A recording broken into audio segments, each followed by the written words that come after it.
Hello, everybody. Let me just adjust this real quick. It looks like it's loud, but welcome back, everyone. Today, we are going to be bringing you some exciting gameplay yet again from Overwatch. That's right, you heard me. We are back in season for Overwatch, and your caster, or a hater in Overwatch anyway, is back in business. Had a little bit of a league scrim today, as you know, of those who have been watching since last semester. I'm on the league team. We have started our season as well, and hopefully we can get those games streamed as well. But other than that, it's Overwatch time. Today we are going to be actually bouncing back and forth in between a few different games, a few different teams today. So it's placements, things will be done a little differently, but overall, it is going to be, the first game anyway, is going to be Overwatch A-Team. That's right. It's the Overwatch A-Team that'll be playing today for the first match. But Overwatch B-Team will also have games that I also will be streaming, as it's pretty much just going to be rapid fire. This first week of NECC is always placement week, so teams just play like a round-robin style for a few matches, see what happens, and then move on. And then starting in like the next week or two, that's when the official games will start getting on. For Overwatch, it's going to be Fridays yet again. Unfortunately, we might only have one team will be able to stream due to timing conflicts. But we'll see. If not, then we will be streaming both Overwatch A-Team and B-Team games. But, ooh, excuse me. Last semester, our Overwatch A-Team performed excellently, getting third place overall in the NECC semifinals. Unfortunately, a very close game that they just weren't able to pull through. But this semester, I know they're going to try to bring it back, try to bring things back around. And we are already in the lobby, actually. Both teams are deciding their picks and bans. But first, let's introduce the Thomas College A-Team roster. Those of you who have been here since last semester will see no change whatsoever, but for those who are new here, we have a very exciting lineup. We'll start just top down real quick. One of our DPS players, known for being a Venture one-trick, is Killer. I've seen some amazing things from him. He's been a Symmetric one-trick. He's been a Venture one-trick. He's done both, and he performs absolutely phenomenally on both. I'm excited to see what kind of stuff. I've seen them scrimming some Symmetra as well, so we'll see what happens. We have Neon, our other DPS, an absolute insane hit scan player, absolutely insane on Pharah. Honestly insane on anything that we've seen him on. So, I'm excited to see what else he plays, what else he's going to be playing this time, as the meta has drastically shifted since last semester. Next, our supports. We have Rice Juice.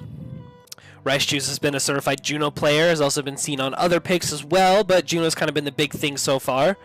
Rice Juice has been absolutely holding it on, doing her best in the back line, trying to keep the team alive with her fellow companion, Bookshelf. Bookshelf, oh my goodness. I've played with Bookshelf before, and he's an absolute disgusting player.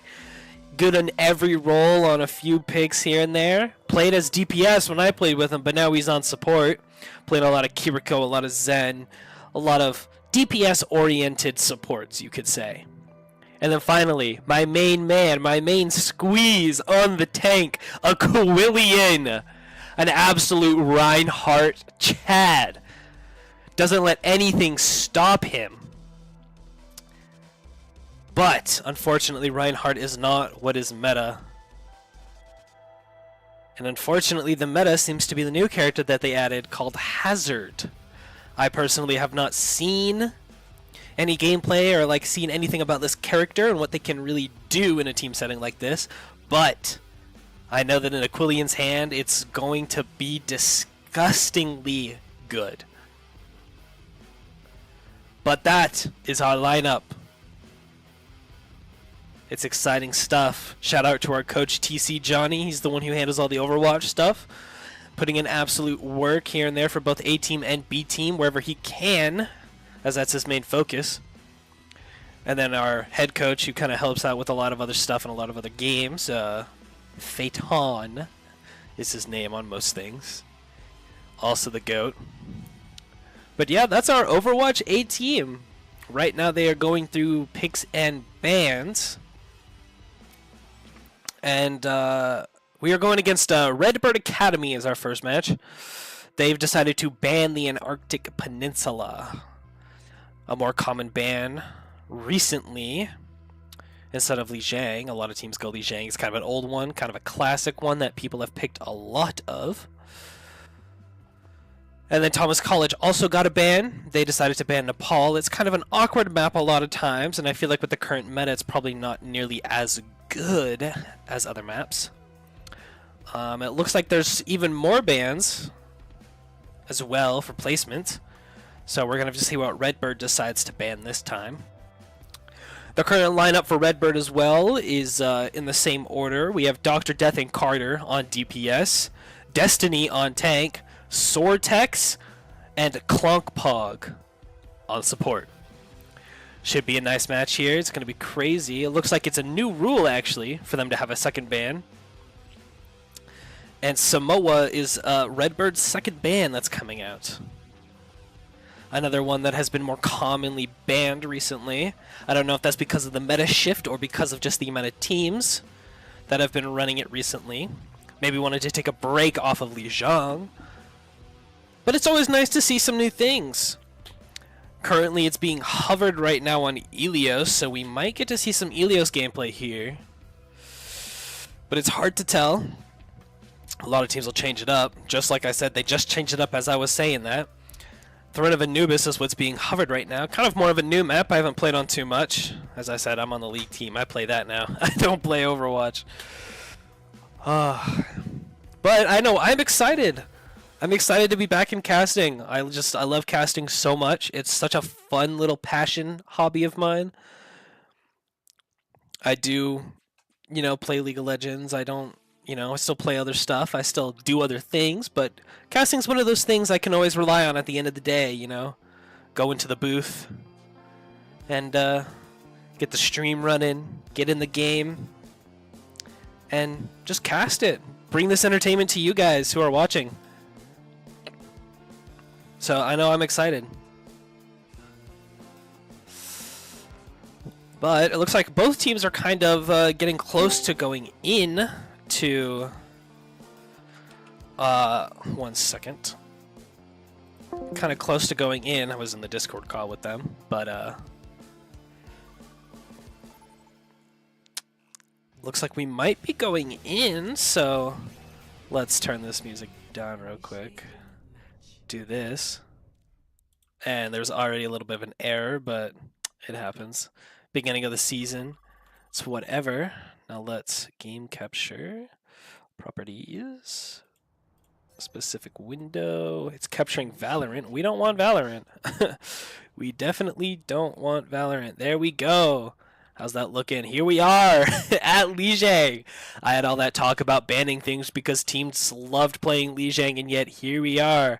Thomas College, the first pick, a classic for us. Even back in my day, in my first year of college. God, I sound old saying that.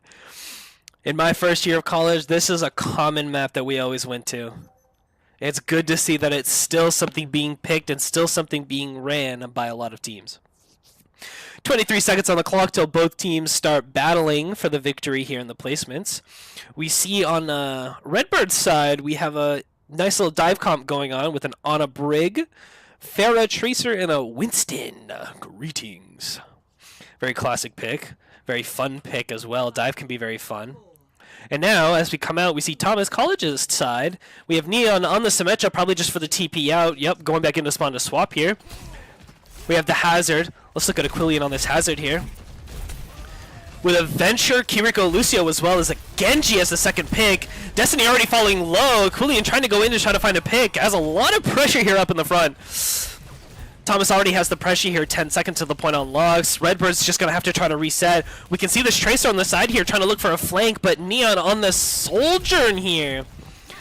Killer as well on the Venture. Dr. Death having to recall 16 HP, gets picked off by Killer.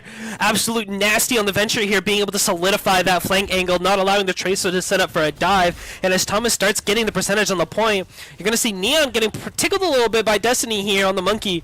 But Winston's going to be able to get out, falls really low, but it's too much damage coming in. And now Venture and Aquilian are going in, they're rushing in. They want these finishing picks. Clonkpog's going to fall. They're going in on Sortex. Sortex is going to fall. Aquilian's at 58 HP with a nice bell from Bookshelf is going to save him, and now Thomas is going to be able to back up and reset and hold this advantage. Yes, thank you, Fuad in the chat.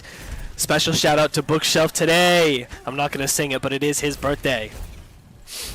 Happy birthday, Bookshelf. Excited to see what things are doing. Glad to have known you for all this time. And can't wait to see what you do in this game in the future. As we can see, Dr. Death falling low HP. A nice nade from Sortex is going to put an ante on Bookshelf and Rice Juice, but no one's going to be able to follow up. Destiny's going in here. We do see Dr. Death on this flank again. Carter falling half HP here is going to have to get up.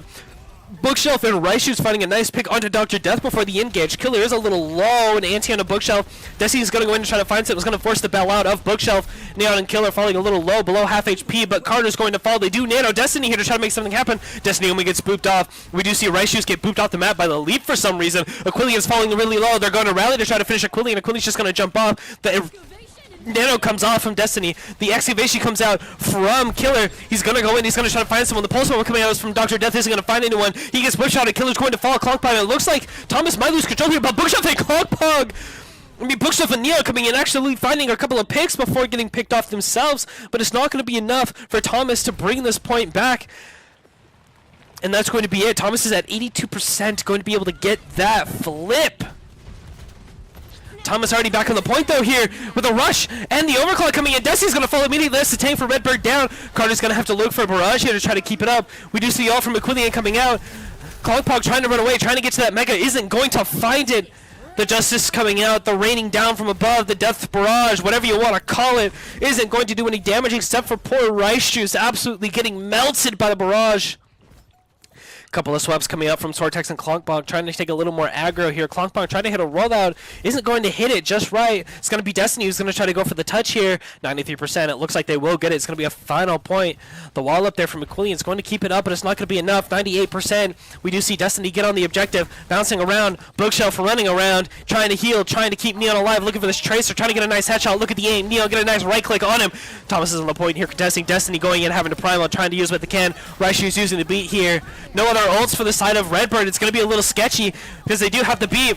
There's not really any ults coming up. It's just going to be a battle of aim, battle of who can do it better. Destiny's going to be in there, going to have to fall back, going to try to stay up as best as possible, but Destiny's going to fall low, get hit by the wall. He come off point. Carter on the Soldier is going to come off, and they're going to see Aquilian knock off Sortex. Dr. Death does find Righteous in the backline, is on the backline, is on the objective, almost a flip. Dr. Death finds Bookshelf 2, gets 2, but Aquilian's going to finish it off. It's going to give time for Clonkpog to come back into the Lucio, but because of that, the overtime is going to fall down so quickly, and Thomas is going to take the first point, 100% to 26, I think. I didn't catch it. Too busy, yapping, commentating, doing my job.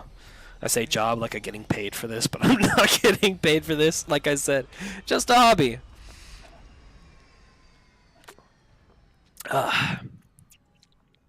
Very intense first round, though. Very nice stall from Redbird. A lot longer than I thought it would be personally, but that was very good. They did manage to take it that one time as well. Flip it a little bit, get roughly to 30% before it got flipped back yet again.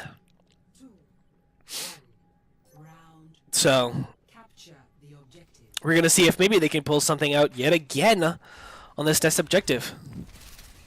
Thomas does manage to get to the server room first. We do see a Ramatra May, a pretty good swap here. They're going to rotate around. Dr. Death finding a nice right click on the Rice Juice is going to put them at the advantage here. Look at Dr. Destiny just running back. Finds Killer as well. He's going to fall to Neon, but Neon's going to fall immediately to Carter, as you can't really, deflect a Maybeam as a Genji. But it looks like that it was a right click that finished him off as well, but that's fine. Thomas is going to get a nice reset here. It wasn't too big of a fight. Both teams even on ult charge. So now it's just going to be a poke battle to see if who can get a pick first. We do see Destiny trying to take control and hold down this server room. Destiny does fall a little low. Killer trying to go up there. Isn't going to find anyone. Oh, bad camera control. Aquilian trying to go in on this backline. The bell is going to come out. They're going to look for Destiny here.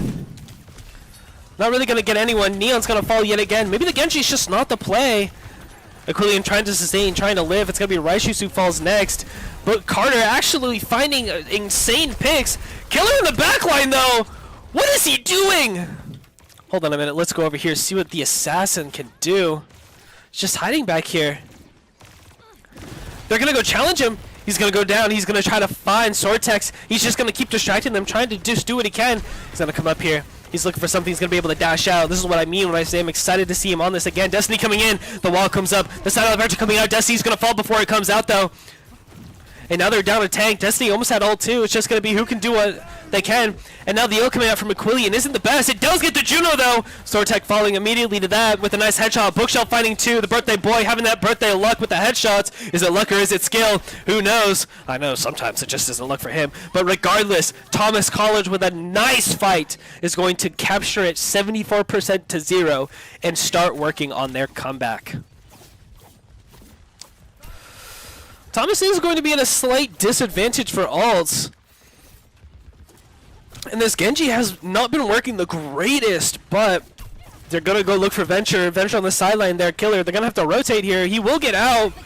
The Kitsune, a good Kitsune, going to rush him. The beat comes out before the Blizzard freezes everyone. Both teams are able to get saved. Neon does find Carter in the backline, though. It's a huge pick. Destiny with the annihilation here from Ramacha, trying to sustain a little bit. Killer's going to fall 1 HP, is going to fall to Dr. Death and Swordtex. Destiny's going to find Rice Juice and Neon. Carter's going to find Bookshelf, and it's just Aquilian on the point.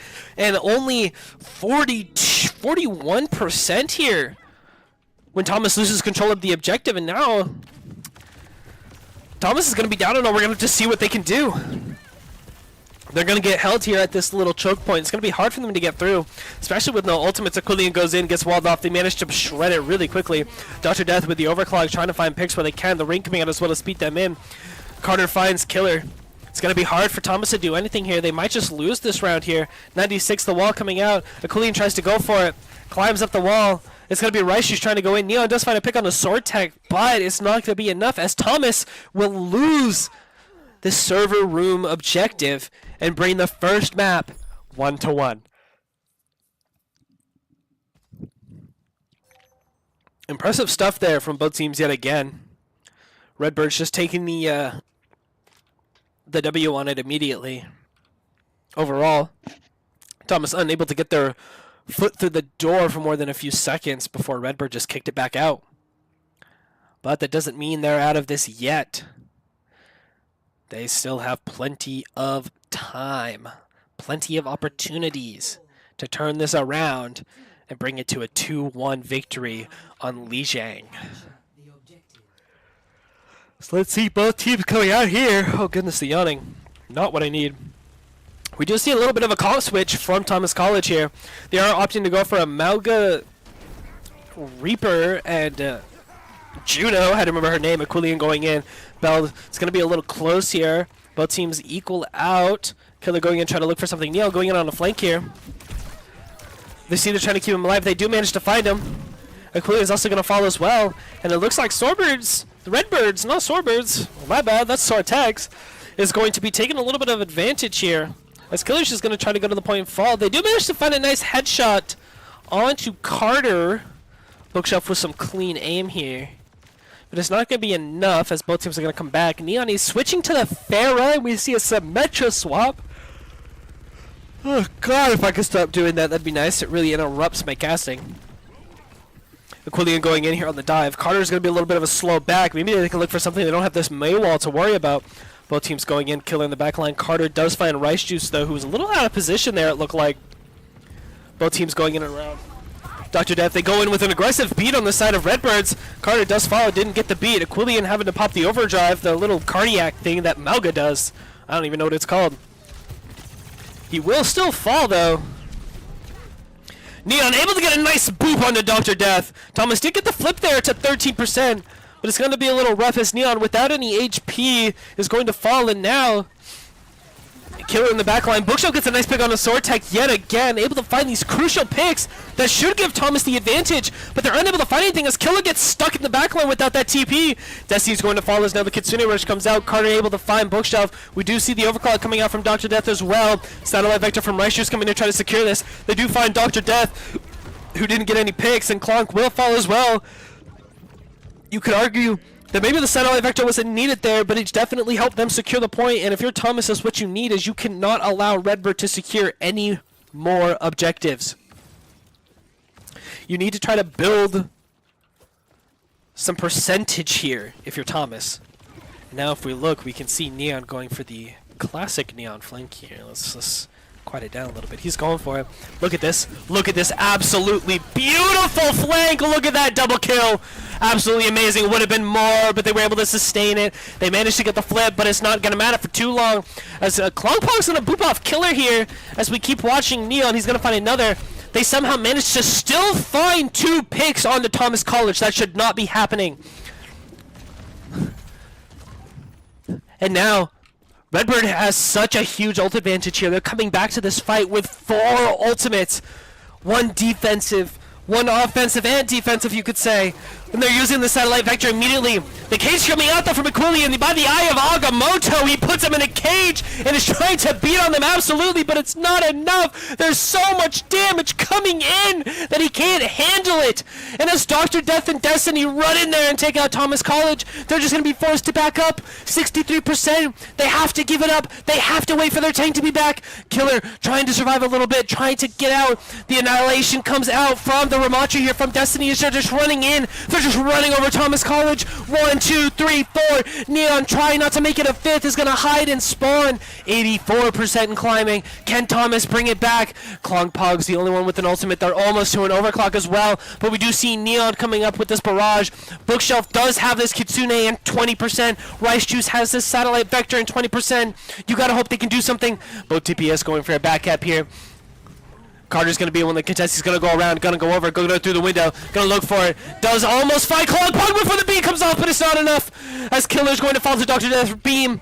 And as we go in, we're going to have to see what happens here. Aquilian falling low. Aquilian is going to fall, not enough sustain. And they just C9 and get off the point and don't touch. And it's going to be a Redbird Academy victory here on Lijiang Tower. Absolutely insane gameplay from both teams, but unfortunately the sustain coming out from the side of the Redbirds was much higher than Thomas could handle. They weren't able to keep up with it, and there wasn't enough damage coming in. Or just, excuse me, victories.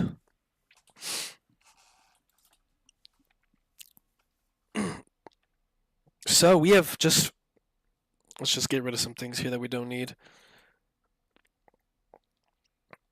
So it's just a little unfortunate there, but it was still a very good and a very close match from both sides. As now I'm going to take a sip of my hot cocoa. Because it's cold and I want that to stay warm before I finish it. Whew. Absolutely insane first round to come back to. It's what I love to see from this game, is I know that when it's Thomas College, we're going to have exciting games of Overwatch. I know that regardless, it's going to be amazing stuff that we always see.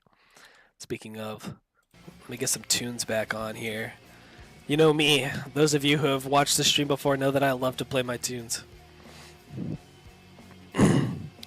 But now, as we wait for the next round, we're going to have to wait and see what happens. As now, it's a pick between either Hybrid or Escort. And then it's going to be Redbird's ban and Thomas College's pick of the map of the game mode. So now we're just going to have to wait and see what they do. I mean, if it's hybrid, I could see a King's Row maybe. I don't know if that's good for Hazard. Let me try to think. What else? If they go Escort, there's always Route 66. There's, I can't think of any of the maps now. I mean, that just goes to show how little I play this game nowadays. But I'm constantly around it.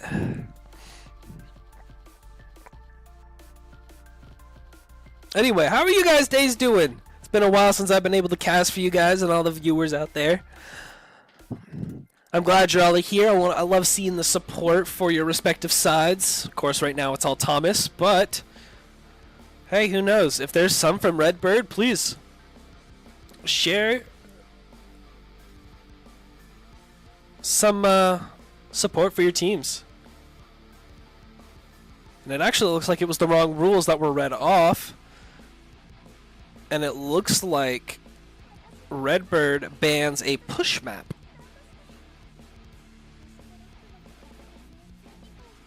Looks like it's a little different for well,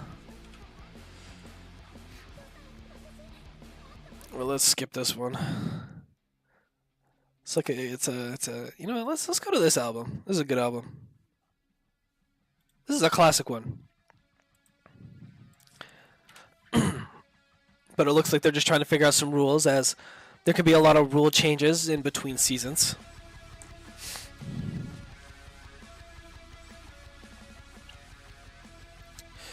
Also, let me know if there's any audio issues or anything on my end that I can fix, or just some volume adjustments depending on just based on sound and stuff. I want the stream to be as best as it can be for the viewers here, as that's why I do this. So it's a best of 3. Can confirm that they are, you know, going over rules and stuff in the chat, just because, you know, confusing stuff for preseason. And there's a specific rule set, so now we're just going to wait. Once they confirm the rules, they're going to be, they just banned it. They banned Coliseo as the push map. So we won't be seeing any Coliseo, which leaves, there's a few different ones. I know there's Esperanza, but we don't see that a lot. There's New Queen Street. There's that, well, I don't even know what it's called, but there's one that Thomas likes to go. Salamanca? I don't know. But they've had pretty good success on it before. We've seen some pretty intense gameplay before.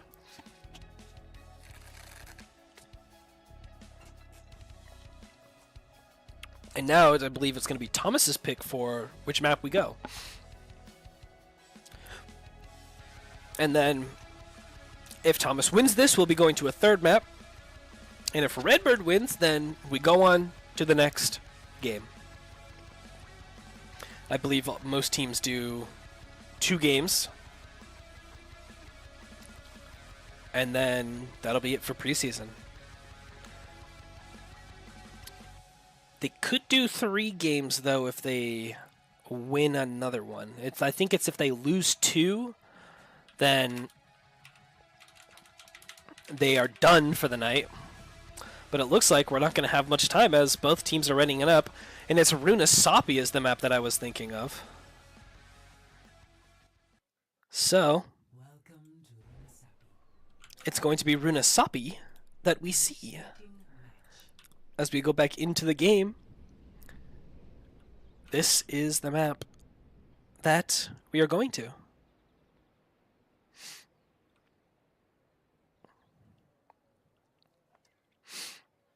As they're talking in chat, everyone's saying NA host because there's no skins.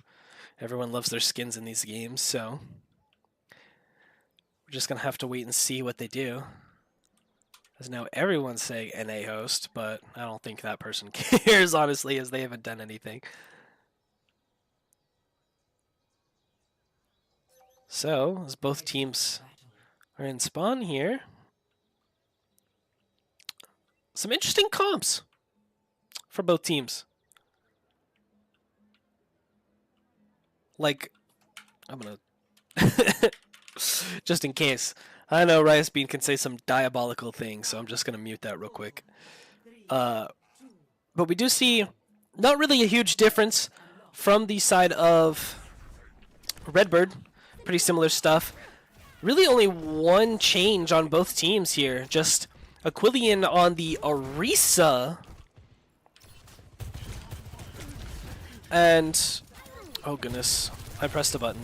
Don't mind me. Whoopsie! Aquilian on the Orisa here, and we're going to have Carter on the Pharah. Very interesting stuff. Killer here. Going in and around.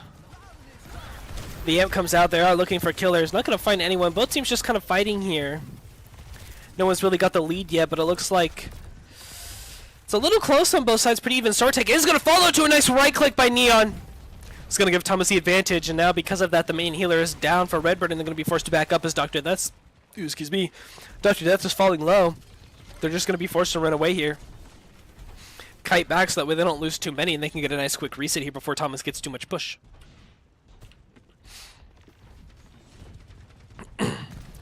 Both teams here playing a pretty similar style, though. It's just one team's taken to the air and the other one's taken to the ground. You know, Carter and Killer, respectively. Killer on a nice off angle here, trying to look for some poke, trying to maybe look for an assassination of some kind. Destiny here in the corner. Getting put into a locker here by Aquilian yet again. Aquilian's very good at doing that.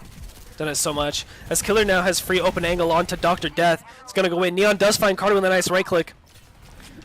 His team did get pushed back though. He's able to find Dr. Death. Not able to get the support, and now Neon with this ultimate is going to find 3, honestly, in the totality of that fight. Now walking up, taking space. Gonna try to find other people with that 100 charge. Unable to find anyone though. Because now I want to go to the classic assassin here. They did hear him though. The Kitsune comes out. We do see the beat and the satellite vector come out. We do see the satellite vector come out from both teams actually. Aquilian does have this Orisa ultimate. Gonna have to see if anything can happen. It does go in, does pull in a few of them. Rice Juice is going to fall to a right click, but it doesn't matter now as Dr. Death is going to be the only one to get a pick as the rest of them are going to fall over. And now 7.5 minutes. Thomas is going to get this first checkpoint here and allow Rice Juice to get back a lot quicker than normal. But this is where we're going to have to keep an eye on Thomas, as it's gone this well before on this map, and I'm not trying to jinx it, but they get this far quickly, but then they aren't able to hold it. Klongpog almost get down. Gonna go in, the bell comes out. Gonna try to look for Dr. Death. Dr. Death is going to fall. Aquilian going in, putting Destiny in a locker right now. Look at him. The Annihilation coming out, trying to find a pick, but they're just going to try to shred through him. Killer's going to find Carter in the backline. The backline on Redbird actually getting massacred by Killer here. Gonna find Klongpog. Killer absolutely putting in work right now. Neon's going to fall low. Dr. Death going to find that pick, but again, it's only one pick. Yes, Thomas has this close spawn, but they're going to be able to back up and kite if they want. We're going to have to see what they decide to do as they stay up here. They're trying to get poke. We do see Destiny swap onto the Junker Queen. Carter was on this Mei. I didn't see that swap happen. I take a sip of hot cocoa, and Killer gets a double kill on both supports. Absolutely nuclear gameplay here. What is this? Bookshelf finding another 2 as well to finish off that fight. Neon with the overclock, finding Klongpog out of spawn. Sortex does get the Kitsune off, but it's that tiny little Kitsune there, and the game is just over. Thomas just wins Rusabi in like 4 minutes. I mean, what?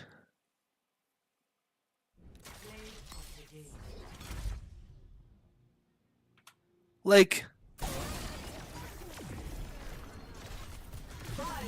absolutely insane. I mean, that was, if you ask me, completely different from Lijiang Tower. I mean, Lijiang Tower was such a close match between those teams. And we came to Runasapi, and it was over in like a few minutes. I mean, that's just the Thomas College experience, if you ask me. Absolutely going crazy in one map, having it be extremely close overall. And then next thing you know, they go to the next map, and it's just a steamroll. It is crazy how that kind of stuff happens. And I don't understand it. I don't understand it. I don't think I ever will. But it's 1-1. So whoever wins this next mode is going to take away this first match. And it looks like it's going to be a Flashpoint as our next game mode. Which will be interesting.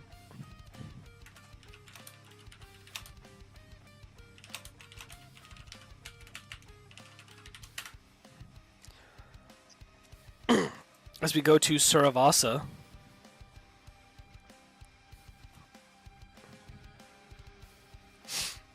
It's going to be the Flashpoint map. Flashpoint's a pretty quick game mode, so I can see why they'd want to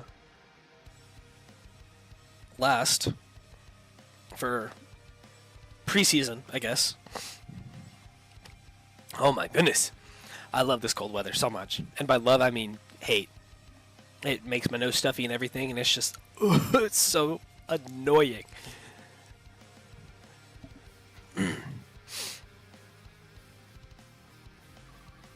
So, as we go into Suravasa now, we're going to have to see who takes it home.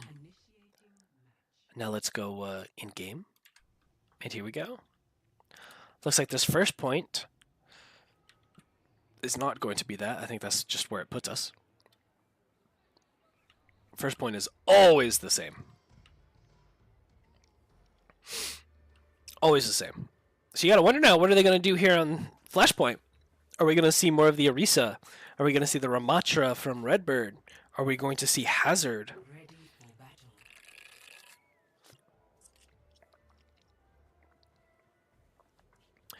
I only got one of those correct. We see a similar comp for the side of Thomas College. This Orisa, Symmetra, probably just the Symmetra at a TP for TP at a spawn. But still, pretty similar comp for the side of Thomas College. And it looks like the Redbirds are opting for a more aggressive full dive here. Gonna have to see how that works, as now both teams are gonna meet at pretty equal times. Thomas College opting for the outside route, as Redbird just wants to take control of this intro point, which makes sense. I mean, for a dive comp, having this high ground is going to be key. It's going to be amazing in what they need. Aquilian's just gonna have to sit low ground. Killer going in, able to find Dr. Death on his own. I mean, absolutely crazy, but Neon's going to fall as well to Destiny. Maybe a dive was executed while we were watching Killer. And even though the point's getting capped, Aquilian's just going to have to play the supportive role. I mean, there's not much this Orisa can do into the dive. Neon does swap to the Tracer, try to get a little more survivability as well. Destiny does find a Rice Juice. And even though as we go in, it's not going to be enough. I mean, Thomas is trying right now. Neon's trying to find something as Tracer in the backline isn't going to find anyone. Is going to have to back out now. We still see this Orisa, and I don't know if it's going to be the play. I mean, if you miss the spear on the Winston as he dives in, then it's really hard to do any peel or anything. You have to try to get a pick when you can. Neon trying to be a flea in the backline here.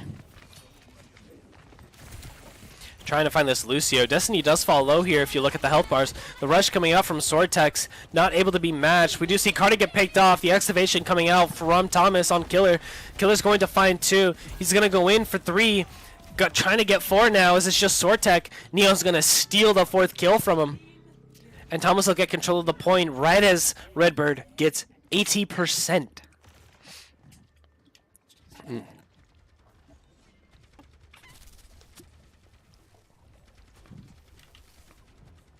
Both teams now Fairly even on the ults. Klongpog was falling there early on. Destiny half HP. As now the entire team has kind of taken a little side route to get Neon, and as they did, Dr. Death just got assassinated by Killer. I mean, look at this. Look at this absolute monster on the Venture. And then Neon just goes in as well when they look at Venture. And now the Primal's being forced out by Destiny, who will get Rice Juice. I know that feeling all too well. It's really annoying. He's going to fall 1 HP. They're going to try to finish him. He's not going to fall, but Neon actually will find the pick. Blinks in, manages to find the finishing blow onto Destiny, and that's going to put Redbird at an interesting state. We do see the ults come in. They do force the beat out with the blade as well. Killer finds Sortex, but Bookshelf's going to fall as well. Dr. Death falls, Klongpog falls, and they don't even really get a touch as Carter's going to fall too. And Thomas actually had a good play there. They managed to get 3 ultimates out right as the point was coming up to the last percentage. And so they cap it, get ultimates out, and are still up in ultimates. As you can see, I mean, Redbird only has this overclock on their side. But we see Raishus with this satellite vortex. We do see Killer with the excavation. Neon with the pulse bomb. Here comes the excavation. Pulse bomb coming out, not going to find anyone. Unlucky. I love the attempt, though. Love seeing that aggression from Neon on the Tracer in the backline trying to be a fleet. Destiny's going to get really low. He's going to be forced to jump up and bubble. Killer knocks him up into the air with... Oh my gosh! The absolute 5-head on Killer today on this Venture is insane. It's good to see that his skills haven't gotten rusty at all. As now Klongpog is going to fall and Redburst is going to be forced to back out as Thomas starts getting percentage. 20 and up. 20% and climbing.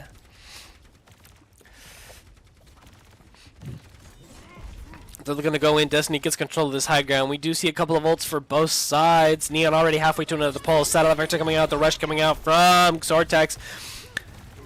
Destiny and Carter are going to fall, though. Dr. Death is going to fall, and that'll be another quick win for Thomas. Absolutely changing gears here, as now Klongpog's just going to try to get out to avoid getting staggered. Will manage to do so. Destiny swapping over to this Ramatra. The Winston just not able to put in any work anymore.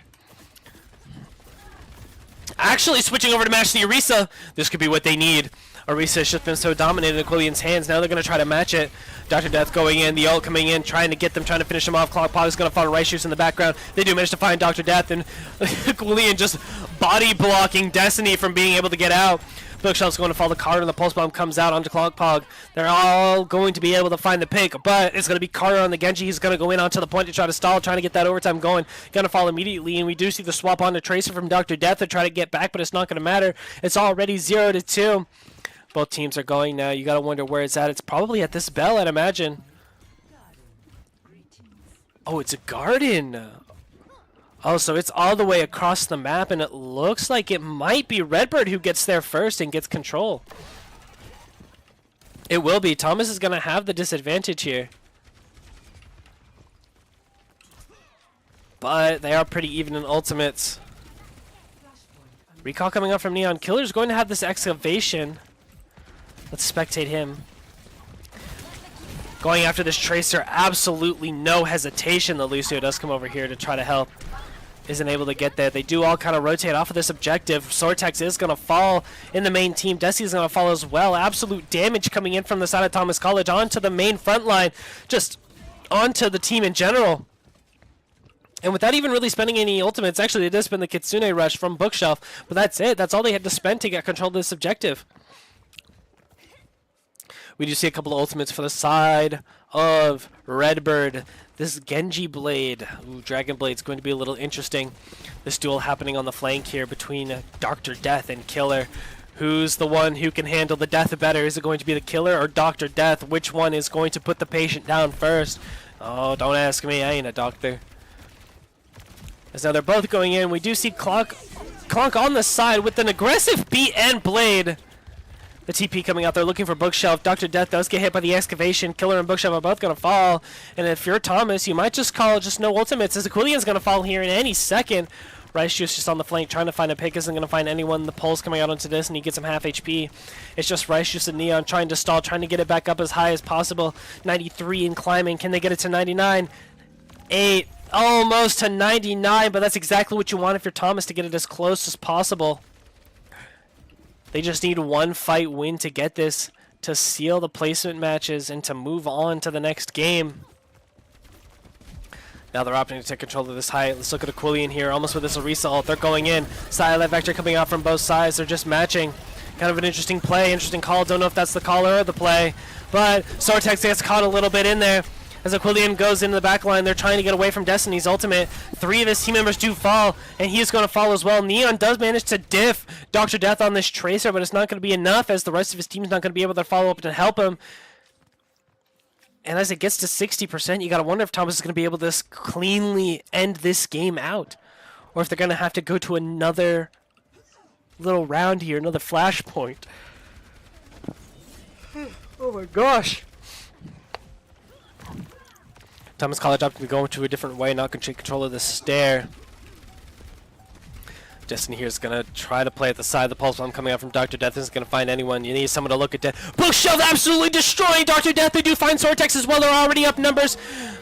The Arisa ultimate coming out, able to get Klongpog with the activation. If anything, the Kitsune Rush coming out from Bookshelf as well. They're probably going to be able to find people. Neon does have another pulse bomb as well. Looking to go up, trying to find someone, but it's not going to matter as there's no overtime proc. And Thomas College will take away the first round of placements 2-1. As we see, the Certified Venture one trick. Certified Venture player with an absolute nasty play here. Finding 2, going in, trying to find more. Will get another with that nice animation cancel into the primary fire. Insane stuff there. So now, as we wait, we have more matches coming tonight. That's for sure, so stick around. We're going to be having, what is it? A couple more games. I can't think, brain not working. We will have Overwatch B Team games, as well as, I believe, some more A Team games as well. So we're going to have a bit of everything coming for you. But we will be right back.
Hello, everybody.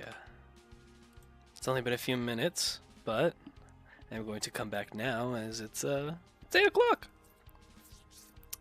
And unfortunately, due to scheduling, A team and B team both have a game right now.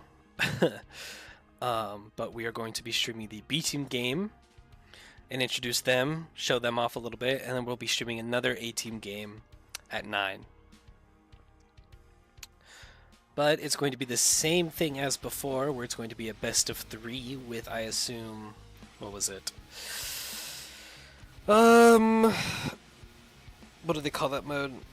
Capture the point? I don't know. The one that was on Lijiang. Control, that's what they call it.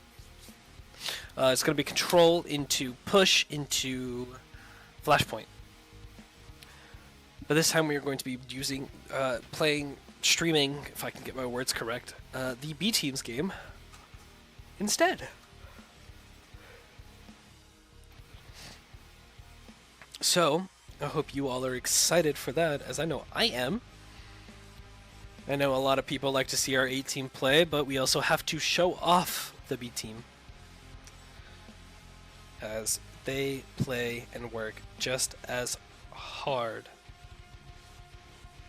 as the rest of them.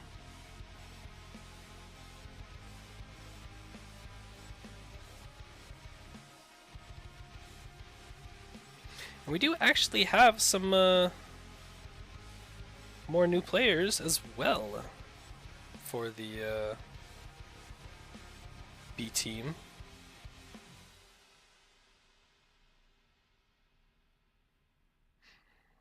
We do have one person. There's the invite now. Beautiful.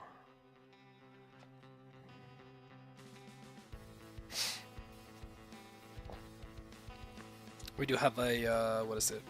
One more person, at least, who, hold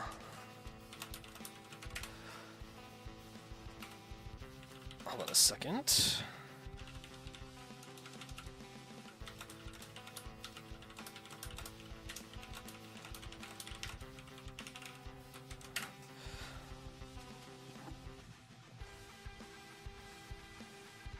But we do have some new members.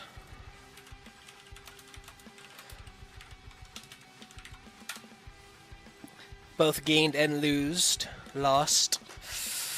Gosh, my words are not working. But we do have some new members and some new stuff just overall in general. So it'll be exciting to see what they can do. So, while we are here, let us yet again introduce our B team.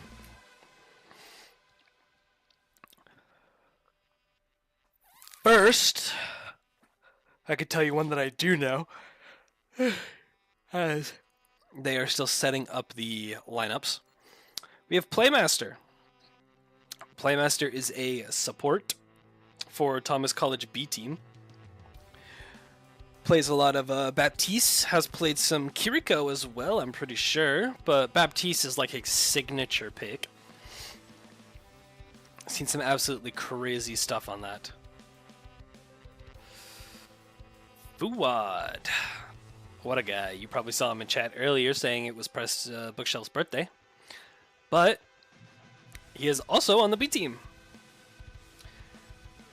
And Fuad is on tank. I don't think so, actually. Wait, I don't think Fuad would be on tank. Wait, I think it's Wumbus on tank. Which, that is another one of our members. Is Wumbus. Wumbus is brand new to Thomas, I believe, and is brand new to the B team. We are excited to have him here, and love that we have more players for just esports in general. But Wumbus is going to be our tank player for the B team. Fuad is a DPS player, not a tank player. He used to play tank in the previous semester, but he's going to be playing DPS for this game today. Our other DPS, Pokey, has been playing a bit of DPS recently. Pokey was actually a support player as well, played a lot of Juno previously, but due to some changes in just the roster this semester, Pokey will be playing DPS. And the support that goes with Playmaster is going to be Flick 2000. I know Flick's on the league team with me. Absolutely carries us if you ask me, but it's besides the point. Flick will be playing as the second support in today's game.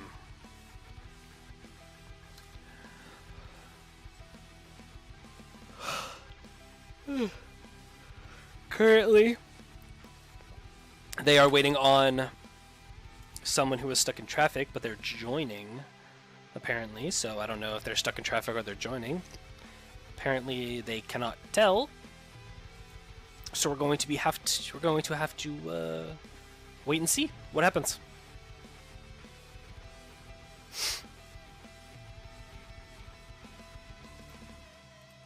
But I know I'm excited to see what happens here for the B team, our club team, because it's exciting to see teams in general, but especially the teams that don't get as much focus. It's good to see them grow and see how they play, and just watch them grow. You know, not necessarily like watching your own child, I guess, grow. I don't even know what that would be like, but you know, it's just nice being able to see it happen. So I'm glad that we're able to stream this, and I hope that in the future we can also stream just more of their future games.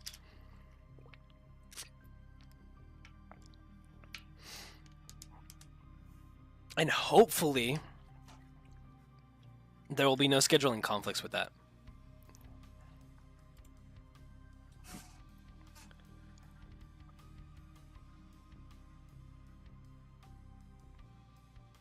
I love seeing the support there. The happy birthday bookshelf coming in yet again. It's very nice to see. We are currently not going to be watching bookshelf stream, but you could go back in the VOD if we have that up. I believe we are doing VODs. And see the previous game where Overwatch 18 played Redbird Academy. One best Winston. Hey, I love seeing the support. That's why I stream this stuff. People can get support, watch their friends, their family members play this game, dominate the field, all kinds of things. So, I'm glad for those who are still around and still watching. I'd love to see the support keep on, keep going, continue, all that stuff for our B team, as we are still waiting for the last member of this team to join. So it might be another minute or two. As, you know, everyone has complications. Life gets in the way. It's just how it is sometimes. I mean, that's how it is for me. I mean, being in the final semester, it gets crazy.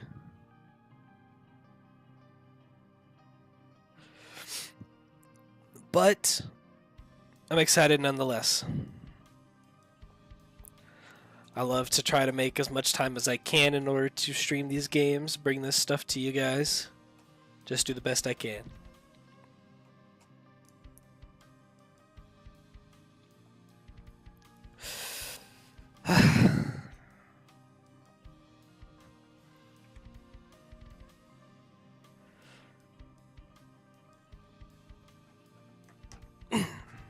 So there's probably still going to be a little bit of a delay here.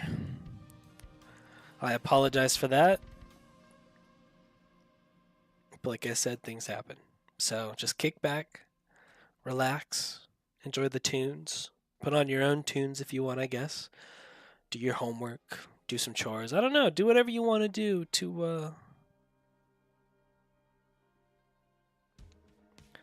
just do what you want to do. Just stick around and support the team.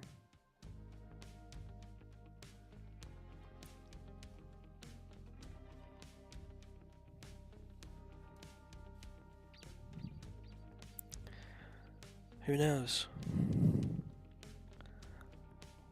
Maybe something will happen. I don't know.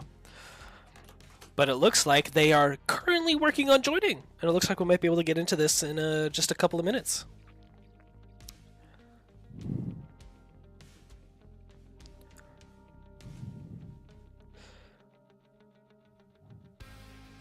Yep, they do have a 5th member in. And so for the order for this team, let me see if I can get a name actually. Let me check. I just want to make sure I get the names right. Okay, that did not work. Oopsie.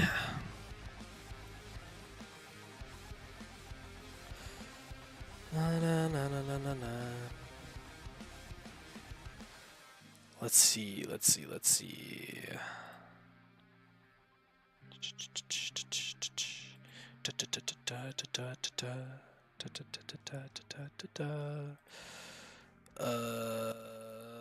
Oh my gosh, I cannot get this. I don't use this stuff that often.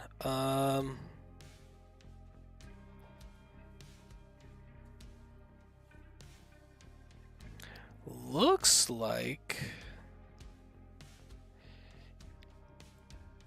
it might be UF Club Green. Actually, wait, I can just check the roster and see if this is actually the team.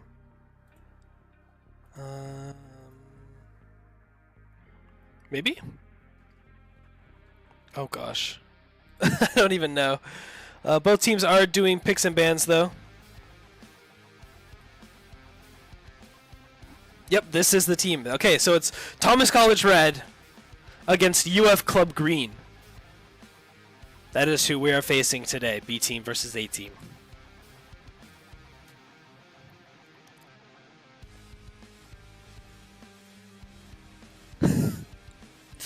Both teams are doing picks and bans right now.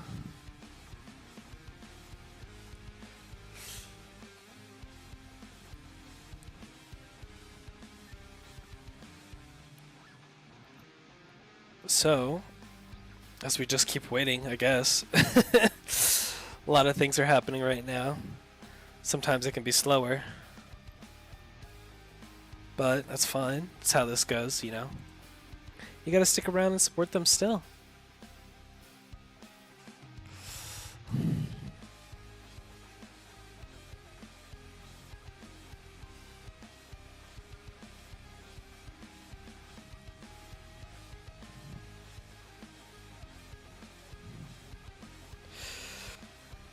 Because I imagine as well a lot of the teams have multiple, whatchamacallit, multiple colleges have multiple teams, similar to Thomas College. So coaches a lot of times will be bouncing back and forth.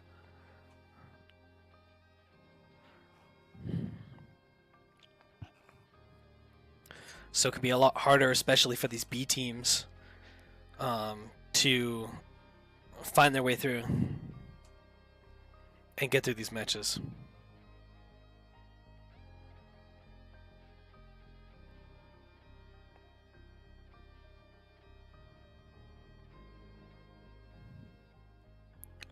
Do wish we would hurry up and get into it though, but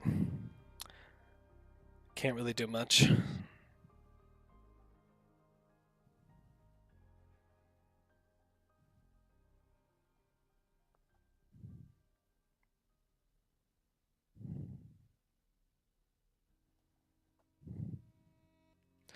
The map that was banned by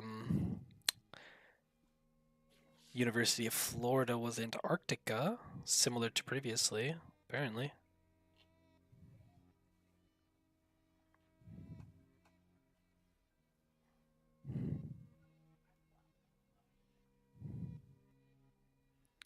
Still taking a bit.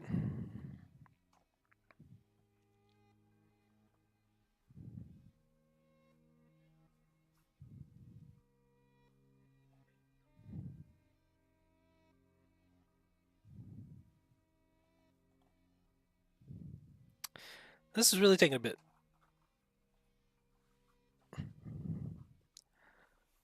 All right, there we go. Thomas has banned Lijiang Tower for their ban.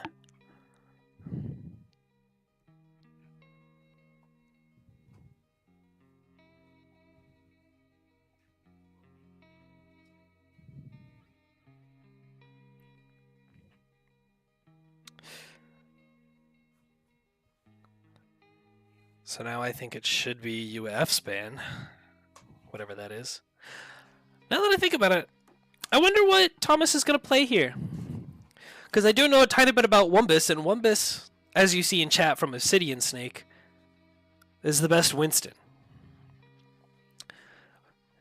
And I do know that Wumbus is kind of a Winston one-trick, so we'll see if that's what we're going to default to, or if possibly we see Wumbus play something else.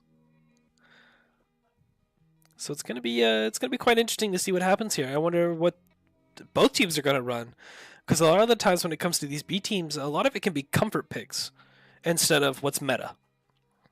A lot of teams will still try to run what's meta on their B team especially, but I know for our B team specifically, it usually comes down to comfort or just what can look the best. And it looks like RF, for their second ban, banned Samoa, the same bans that we saw from last time in the previous A-Team game. And it looks like we're going to be going to Busan for our first map. Haven't seen this one in a while, so I'm excited to see what's going to happen.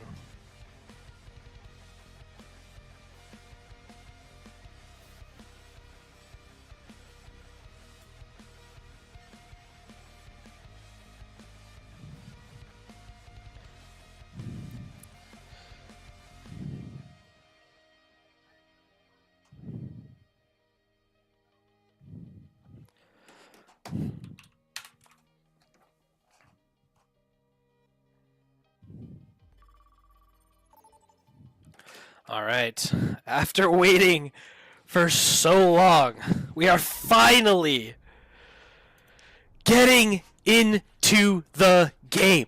Oh my gosh, I know you guys were waiting a long time. I know I was waiting a long time.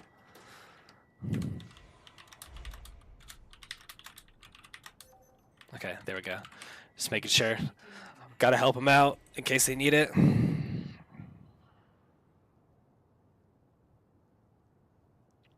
First one's going to be Mecha Base, actually. So I know I'm excited for Mecha Base. It's a very good, very popular map. So we're going to have to see what both teams run. We did see some interesting stuff in the beginning. We did see, yep, there it is. We did see the monkey, the Winston, I should say. We did see a Havoc, that's his name, from UF. 5, 4, 3, 2, 1. So now we're going to have to see what both teams decide to do, as now we have a Ana, Kiriko, Havoc, May, and Tracer for UF. And for the side of Thomas College, we have a Torbjorn, a Reaper, a Winston, Kiriko, and a Moira. And now it looks like Thomas here is kind of playing around the corner here, as UF is going to be trying to take a little bit of control. Fawad getting a little aggressive and going in too much. Gonna get caught out there, not able to fade out, not getting the sustain. Rio Ratman is going in, trying to find some more picks. Pokey's able to find Ratman, actually. Wumbus going in, finding Special Force. Now they should be up. Pokey finding Silver Mist, actually putting work on this Torbjorn here. We do see Wumbus jump back with the bubble a little bit. Gray color going to come out of the ice block, try to stall on point, but it's not going to matter too much. It's just going to be a little bit of a stall. They did get 11% before the flip came out, but now they're going to have to try to hold it for as long as they can. As now Thomas does have this control. Wumbus is taking a lot of damage here on this Winston. Winston is notable for hitting a lot of damage normally. Real Ratman trying to go in, trying to find something, isn't going to find anything. Great color, the Bell's going to get forced out for the side of UF. The Havoc ultimate coming out is going to find 4 players. Playmaster Wumbus going to fall. Pokey does find NECC with a nice right click. The left clicks and right clicks from Pokey are going insane right now, actually, as Fuwad's going to get slept and antied. Pokey just absolutely running at this person. Absolutely no mercy whatsoever. As now it's at 40% climbing.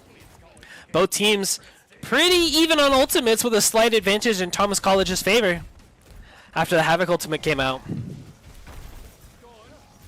We do see this Tracer on the flank here. Nade step. We do see the rush coming out, as well as the Death Blossom. Huge Death Blossom from Fuwad. Getting 3. The Kitsune rush as well, and the Nano coming out was trying to do something for the side of UF, but it wasn't enough. There's no picks that came out, and with the rush and the Death Blossom, it just prevented anyone from walking in or finding any picks. Special Force going over to the brig now. As we see, they're starting to rotate over here to this right side. This Tracer, though, Nate in the back with a Pulse Bomb. Kind of looking for something. Let's spectate. Gonna be able to get out. Fuwad is going to fall, though. Not gonna be good. That means they don't have as much front line. The DPS for Thomas College are down. And it looks like it might just be a nice quick win for the side of UF as it was getting to 89%. As Playmaster's gonna fall, and this should be a call for a nice reset. Wumbus able to get out. So far looking good. The barrier coming out, kind of a waste of a barrier. It doesn't really stall all that long.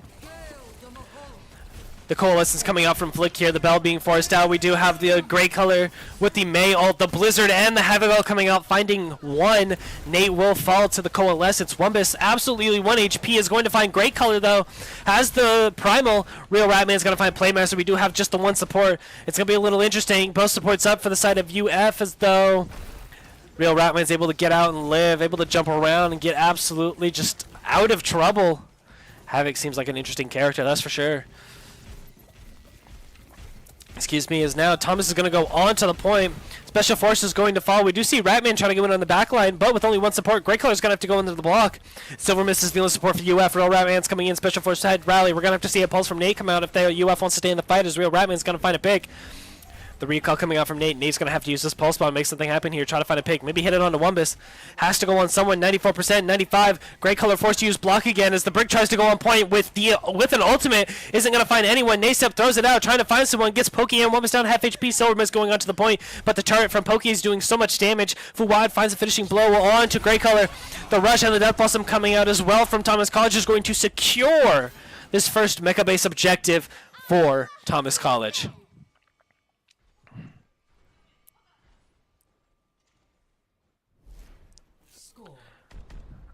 Pretty close at first.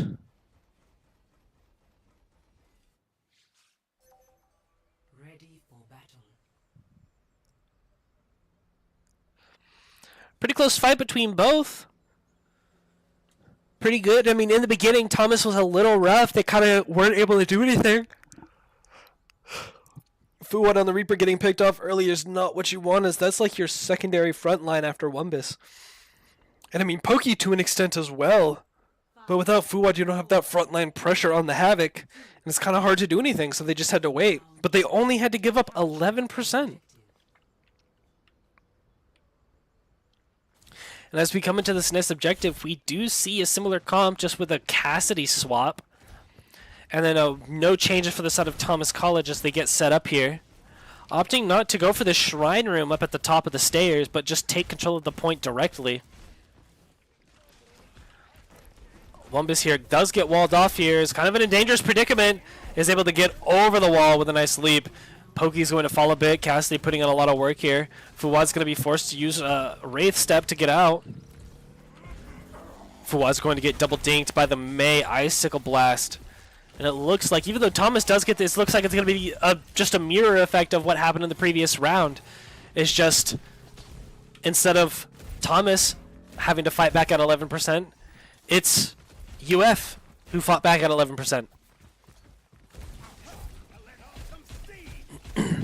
Pokey trying to go in here, trying to find Special Force. Isn't really going to find anything or anyone.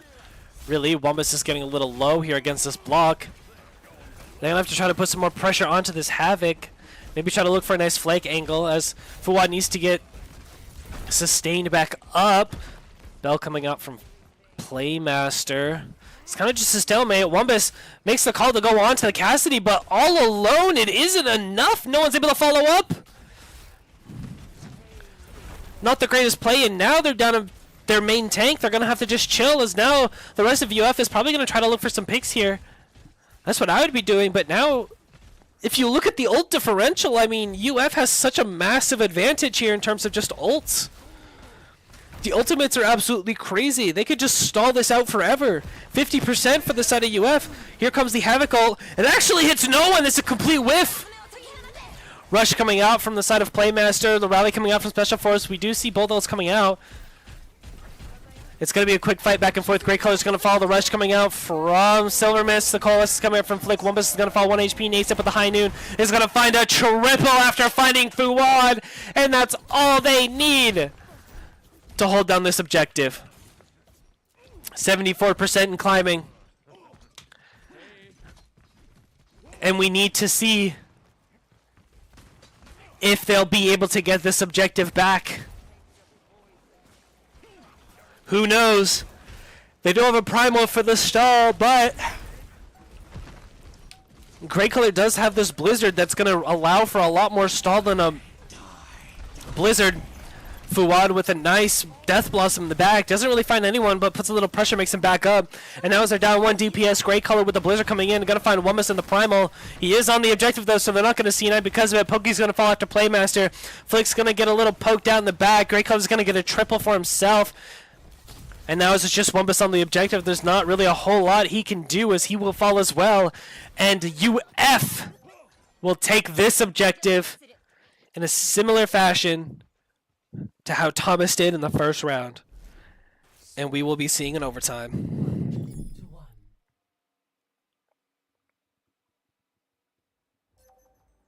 Ready for battle.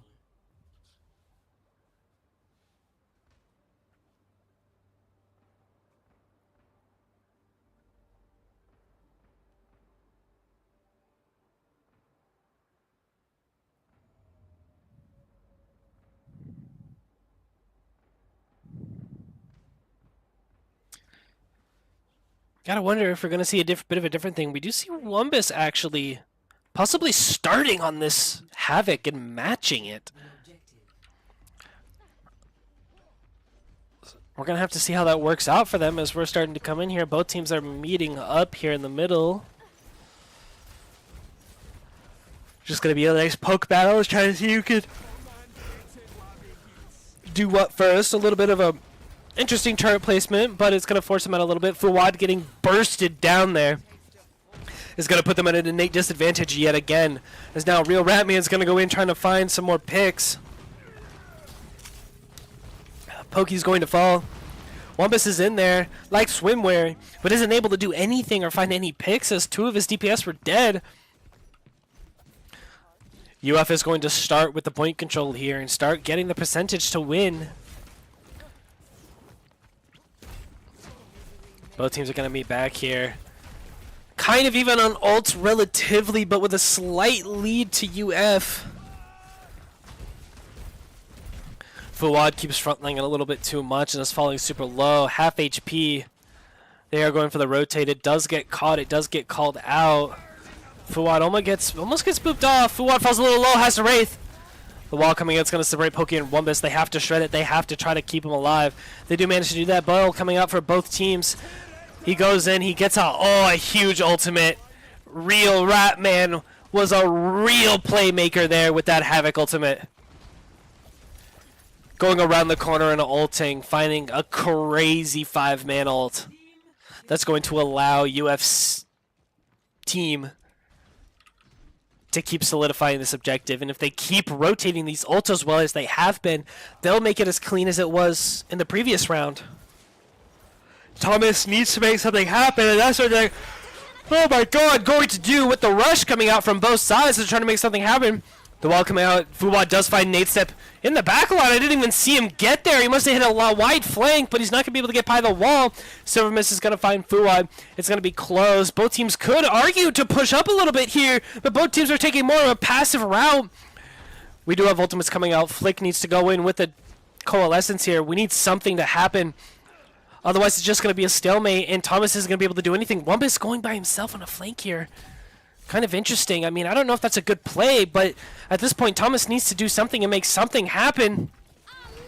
Rally coming out from Special Force. Playmaster just in it too much is going to fall, and without the rest of the team, so is Wumbus. The Blues are coming out from Gray Colors, going to get the rest of them stuck. And that's going to be it for our first round, as UF will take the victory on point control. Kind of unfortunate because Thomas looked really strong in the beginning. Was really able to keep and lock out UF from getting the objective really all that much. But afterwards, UF just kind of swapped it up a little bit, and they were able to just kind of do what they wanted, in a way.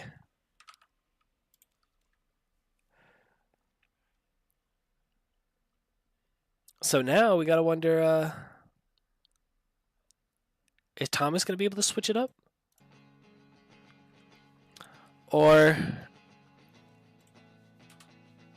is it gonna be the same in the next round?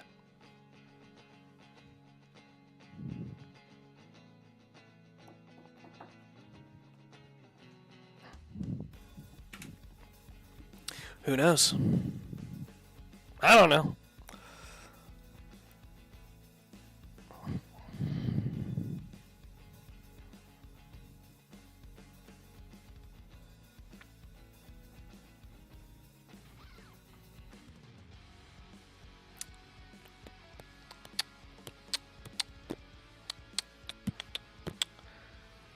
Crazy songs, though. I love this music so much. That's why I play it for you guys.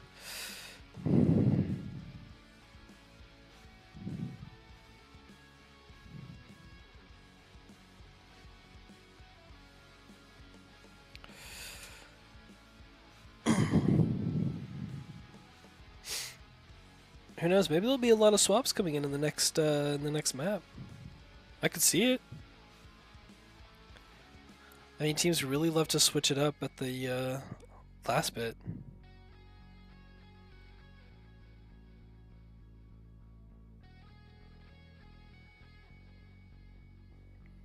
Or will they just, I guess, keep what they've been doing?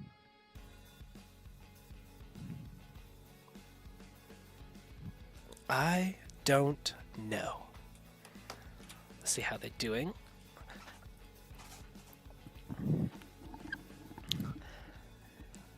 So for the next map, we go to push. It's going to be a ban on Esperanza for the side of UF.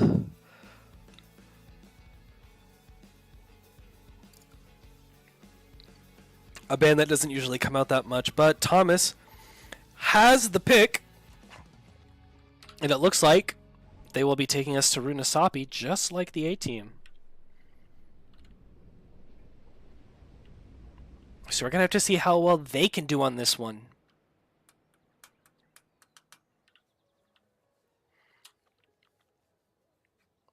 Because on this one, I mean, Thomas was in and out 4 minutes, best for the A-team.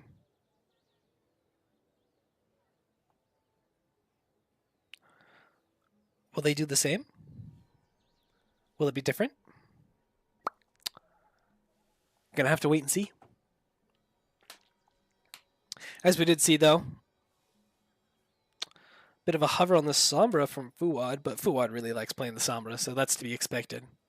But it looks like on the other side, we did see a similar comp coming out with the Havoc, the Kiriko, the Mei, kind of the same stuff coming out. But if you look on the right side of that screen, look at that. Wumbus back on the Winston. Playmaster and Flick sticking to what they do best. Pokey sticking to that Torbjorn. And Fuwad is on the Sombra. I've been waiting to see this. 3, 2, 1. Objective unlocks. If we look at the left, oh, a little bit of an issue. That's what I thought. I was waiting for it to come out. But if we look, Real Ratman on this Havoc yet again. Silver Mist actually on the Juno. Special Force on this Brig. Try to be a little more defensive. Maybe peel a bit for Silver Mist. Nate Step's going to be on the Pharah, though. It's going to be interesting to see how that works out. Because, I mean, Thomas kind of has some stuff for that. But I don't know if it's going to be enough. And it looks like UF is having some technical issues, so we'll go back to the we'll be right back screen. Because we have to wait and see what's going to happen with that. Apparently,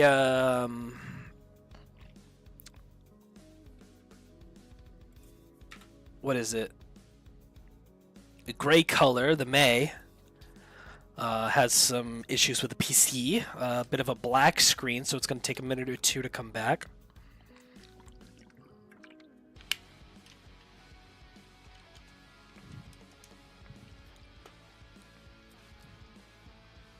But it'll be interesting to see how their comp plays into UF's.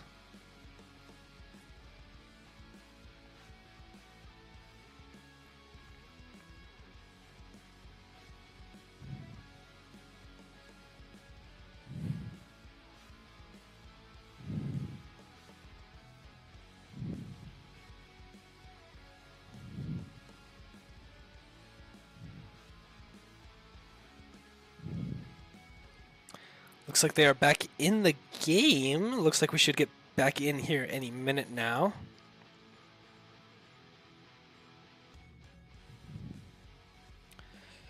I don't know, though. They might be having some, just some technical issues, of course.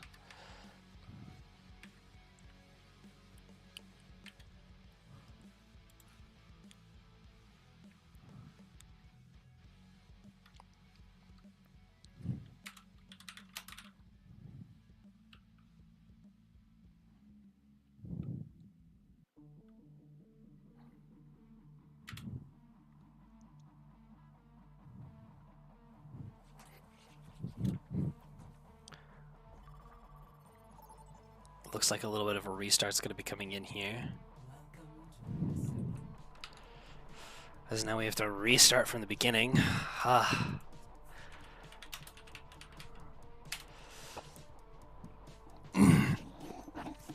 Oh, the scuff of these games sometimes is insane.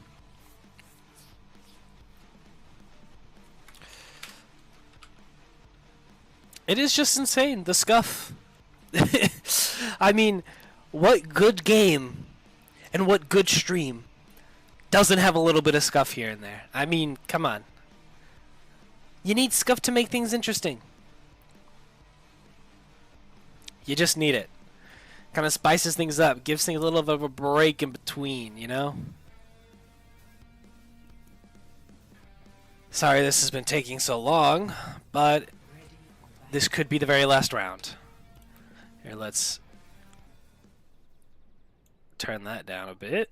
Not just a bit, but all the way. And go, yeah, come on, back in game. Here we go. Maybe this time, gray color won't crash immediately. No offense, obviously. Tech troubles happens all the time. I've had my fair share, I know that. But we do see a slight bit of a change. They do come out with the Mercy instead of the Brig. And the Kiriko instead of the Juno. A bit of a Pharah Mercy, so I wonder if Thomas is going to be able to deal with this. I mean, we do have like a Torb. We do have a Sombra that can kind of put out damage, but a Pharah Mercy is a lot to handle. The hat coming out to Real Ratman is going to put a little pressure on him. They're going to look for him. They're going to shred him down, force out the bell, but that Pharah Mercy damage is going to be a lot for Thomas to handle here. Going to have to hope that they're going to be able to keep up the rest of Thomas. The wall coming off was going a little low. Playmaster having used the bell. Pokey has to use the E to try to stay alive here with the overclock. Pokey 1 HP will fall to the Fair Mercy after a nice little concussive blast. For 1 HP, it looks like UF will have the advantage here as the rest of Thomas College is going to try to look out. Fawad, though, does manage to get caught. Not good. It's going to stagger Thomas just a little bit as UF is going to get some nice push here. Wumba is getting trapped in a corner here, trying to get out. Isn't able to get out. Gets absolutely destroyed. Great color, though. Oh, my goodness. There goes the blaster. But with Special Force and the res, they're able to keep him up. Get him back up. So there's really no loss for the side of UF here. That Mercy res absolutely getting so much value. And as they're about to hit the checkpoint, Thomas need to maybe try to look for a fight here. They do get the checkpoint. It's going to stop for a bit. Playmaster forced to use Bell. Pokey's turret is just gone. Fair Mercy putting so much damage out. The rush coming out gets blocked off. An absolutely insane wall by Gray Color. Gets blocked out. The Valkyrie coming out as well from Special Force with a mirror rush from Silver Mist. And now it's just an A-step with a barrage. I don't think he'll need it, but he wants it, that's for sure. As now they're just going to push the aggressive nature of their comp into Thomas College.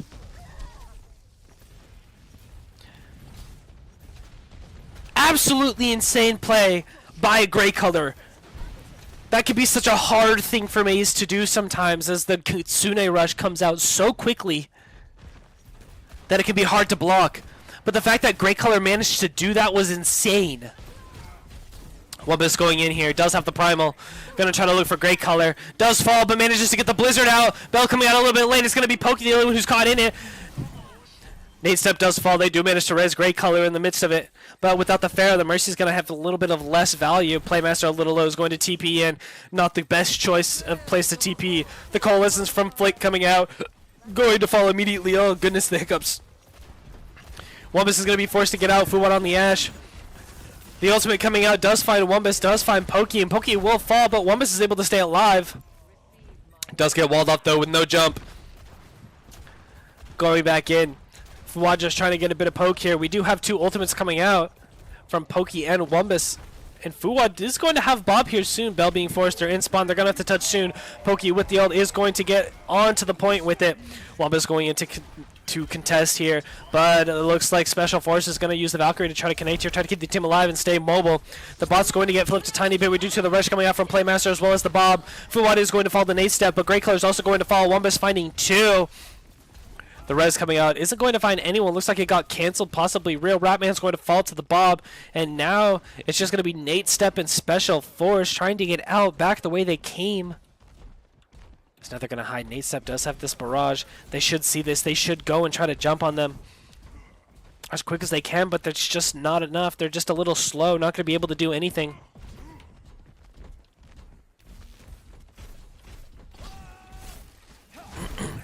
Real Ratman goes in, almost walls himself off, but he's able to get out a bit here. A little bit of poke around the corner. You can see Nate going up. Real Ratman falls a little low. I believe it's University of Florida, actually, not University of Farmington. My bad, I didn't specify that. Special Force going in a little too deep, though, is going to fall. Gray Color going to be forced to use this block of ice to heal up. Wall coming out as well, falls. Wumbus going in. Gray Color falls to the Moira, or Wumbus finds Silver Mist as well. Real Ratman just trying to get out, but it's not going to be enough. There's no support. Now it's just Nate Step. Thomas is kind of turning this around. Are they going to get the checkpoint? Gonna have to see. It's going to be a little close. Can they get the checkpoint?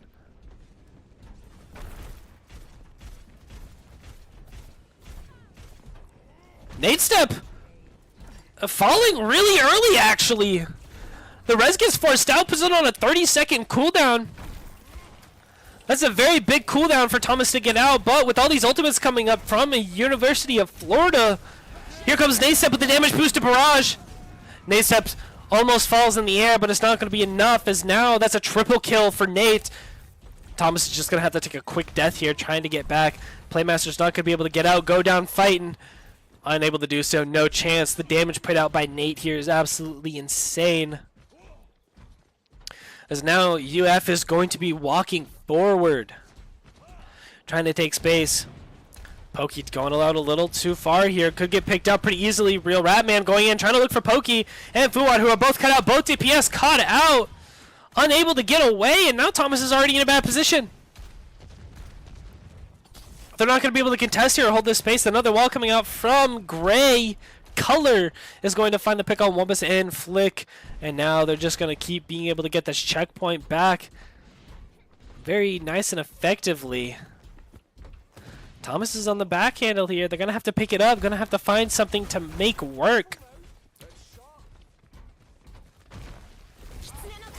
The rush coming out from Playmaster is going to get mirrored by Silver Mist and Special Force as well. The Blues are coming out from Great Colors, going to find Pokey and Playmaster in it. Flick is going to fall as well. There's just a Pharah in the back line absolutely messing up everyone. And Wamus is the only one left alive. He should prop the Primal here to live and stall. Come on, prop the Primal. That is unfortunate. He did not pop the Primal because now that marks the end of this game for the B team.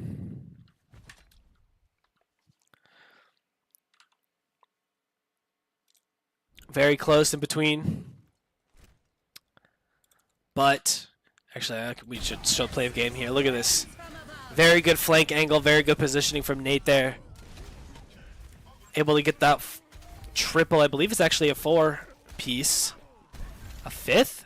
I think it was a 5th at the end, but very close. But that'll be it for the B team's game.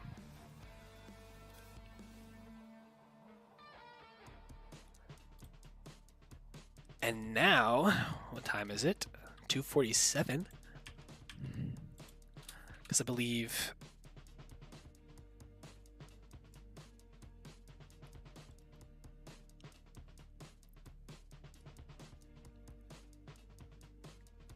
I'm trying to figure it out. I believe that is it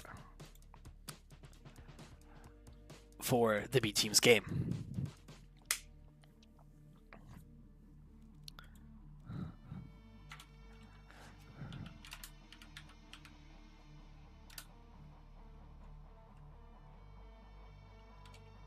One second.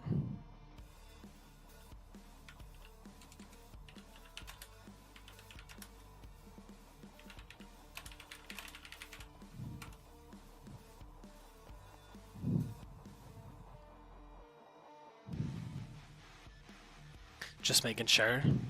The scuff is coming back yet again, making sure the rules are there.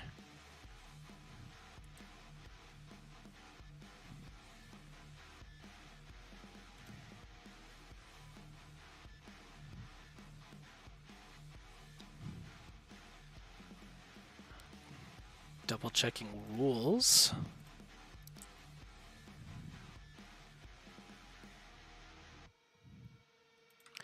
Let's just go look at some rules real quick for them. The scuff, I'm telling you, it never goes away. Never, ever.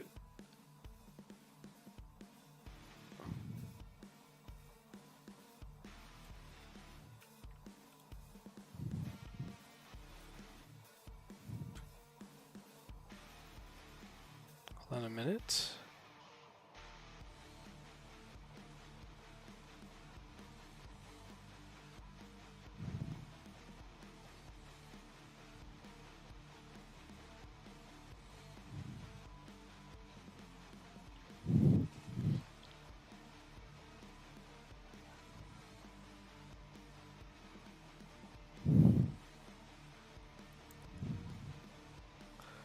Oh my goodness, the scuff.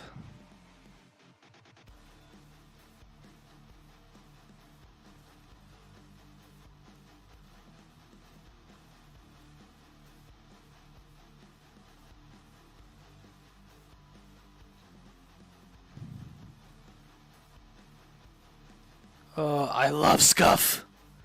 I love scuff. The scuff, it doesn't go away.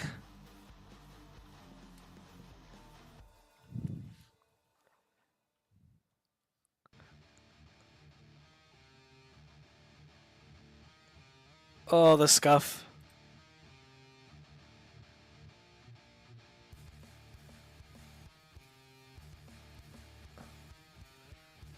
Oh, we love Scuff, we love Scuff, we love Scuff, we love Scuff.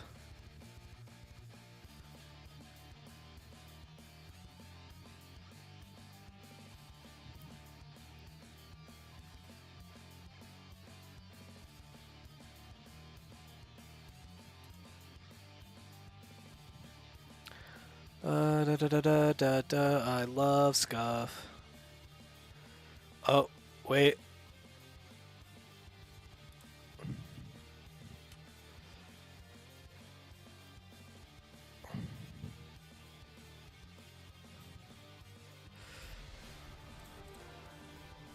Well, they aren't playing a best of 3, but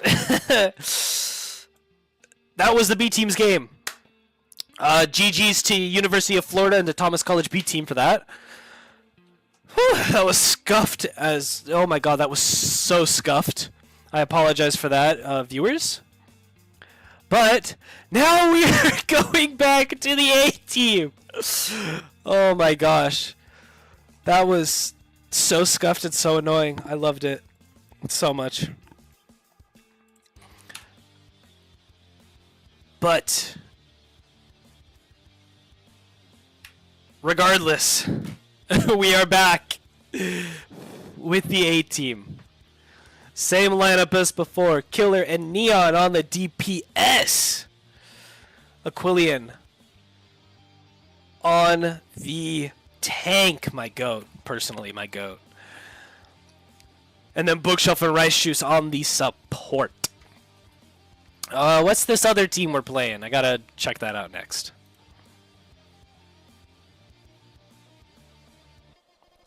I have to check that out. It's a long night, alright? A lot of Overwatch, a lot of talking. So many things back and forth.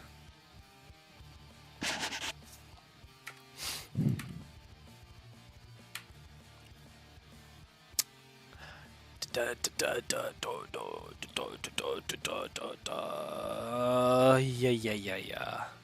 That is Rocket League. That is not Overwatch.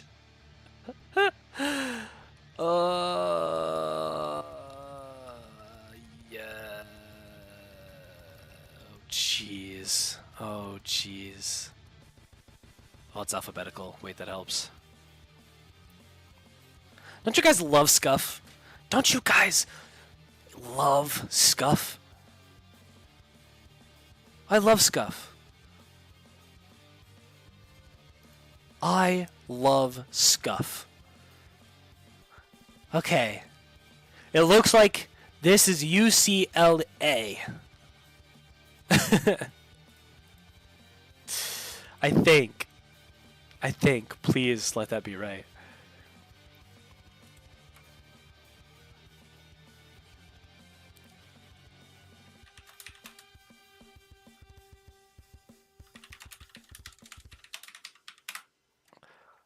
Okay, UCLA Esports. That's who it is. Yes, that's who it is. Oh my gosh. This is so scuffed. Oh my gosh, I know I'm going to be chilling.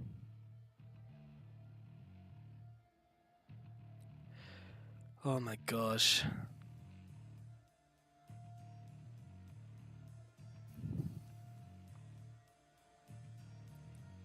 I don't even have words for it at this point, like... Hey!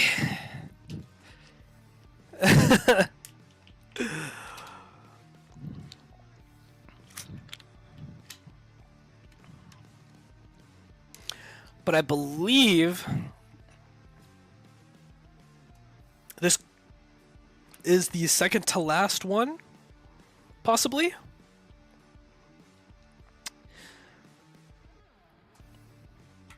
I believe.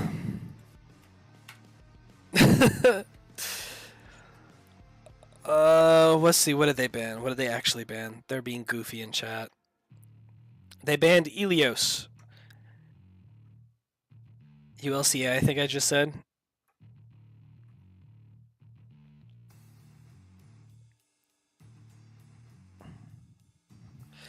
They banned the Busan and something else probably. I don't even know.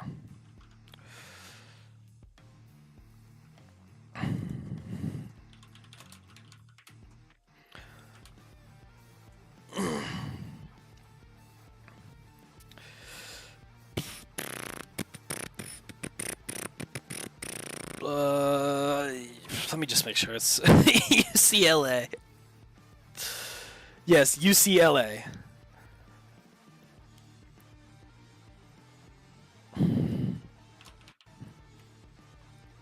Okay, let's turn this down.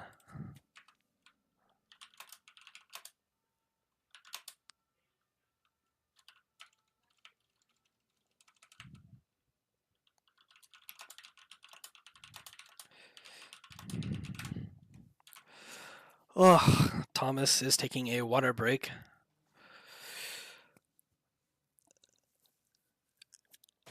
Before we get started, they did just come from a game after all.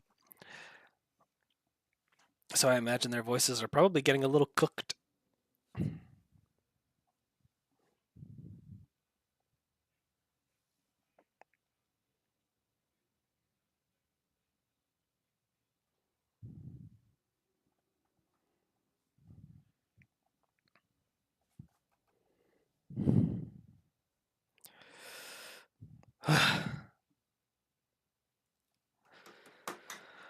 My brain is just not working anymore. I'm going to turn this back on because they're taking a water break. Bet Obama, I do not actually like Scuff. It makes my brain just stop working. It's so annoying. I'm just trying to come to this stuff, stream it, cast it, turn it off, go back to my dorm. As much as I love doing this, I am still a college student that has to get stuff done. Oh my gosh. This will be a long stream though for today though. Oh geez, oh, they're going in. Now arriving at Lijiang Tower. As you probably just heard, it's Lijiang Tower again! Who would have thought? Lijiang Tower! Woo! We love Lijiang Tower! Let's go! Oh my gosh, everyone goes this map. Everyone goes this map. Everyone goes this map. If you couldn't tell, this game makes me go insane. Just just a little bit. Oh, just a little bit. Ready for battle.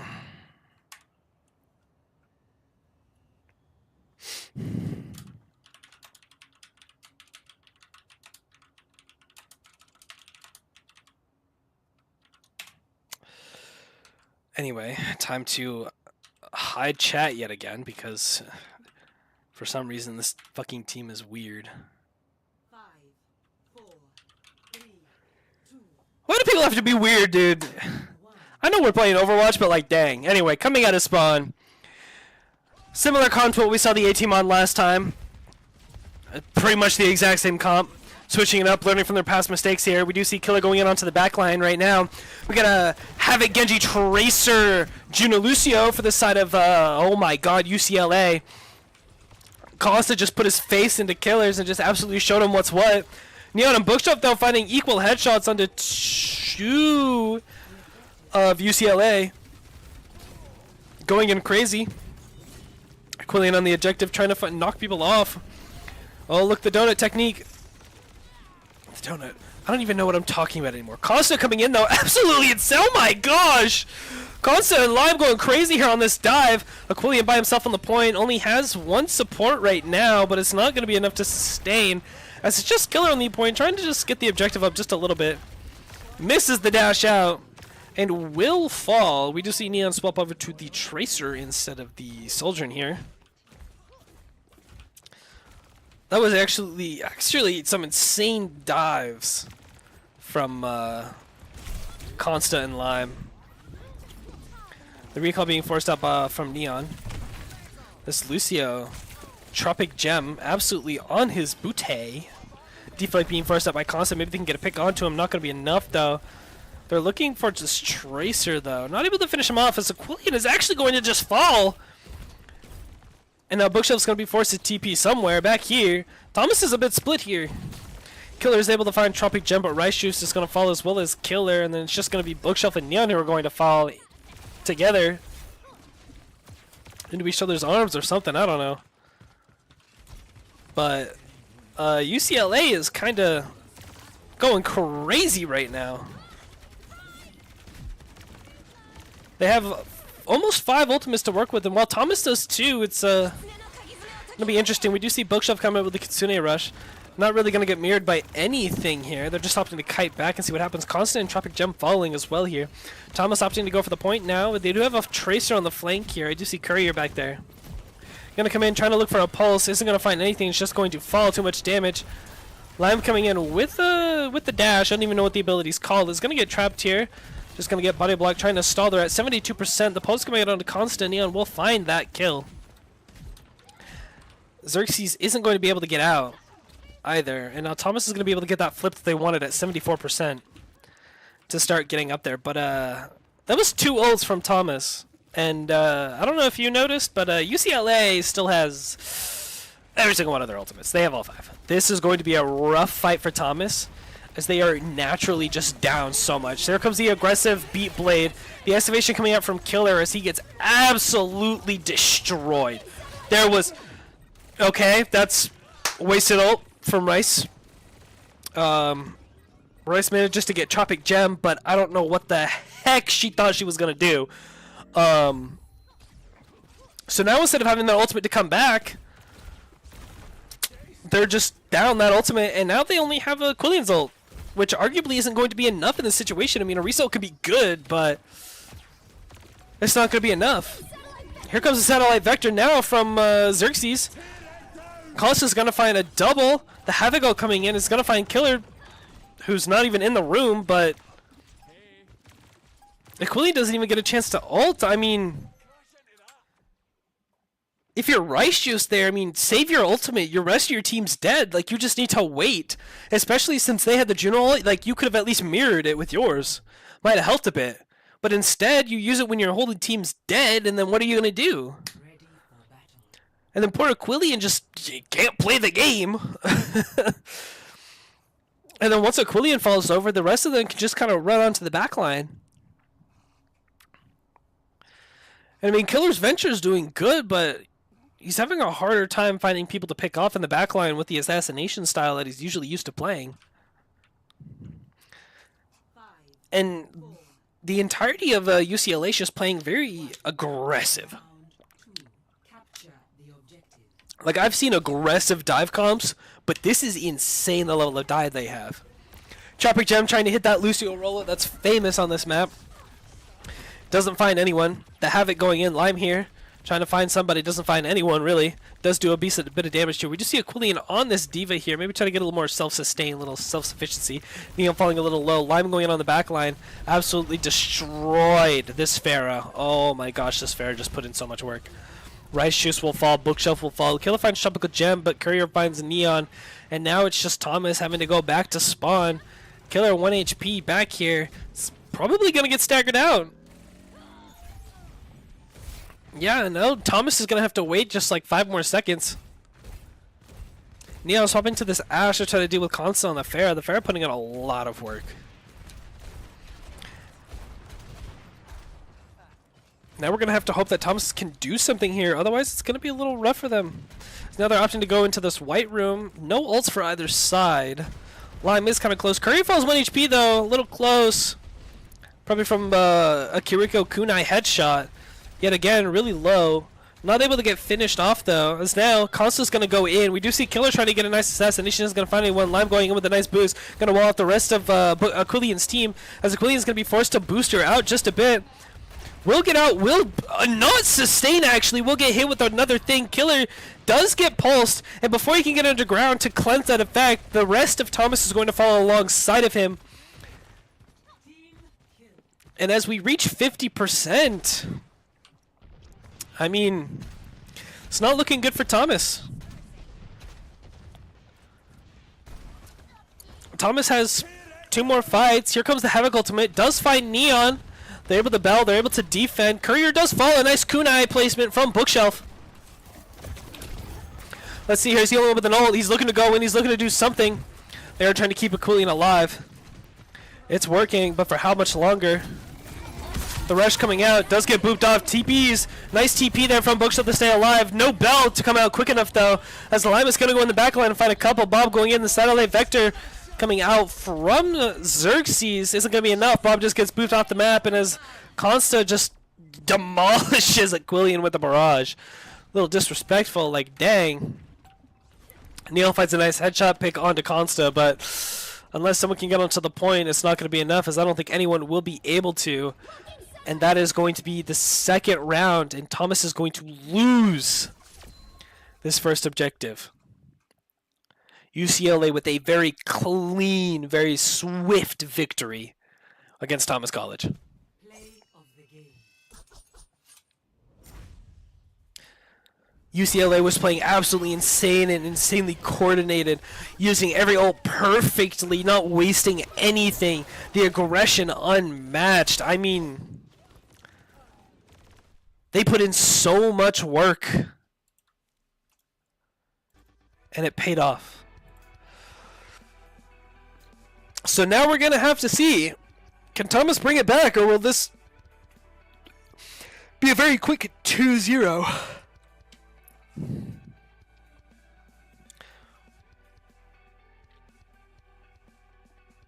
I mean, Thomas has come back from stuff before.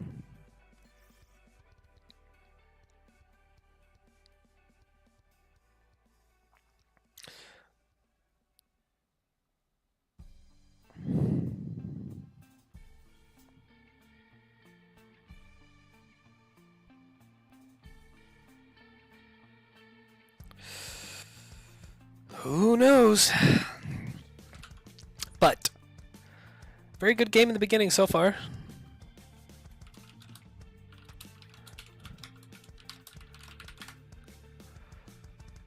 Very close game so far. Well, I say very, it wasn't actually very close, but it was relatively close.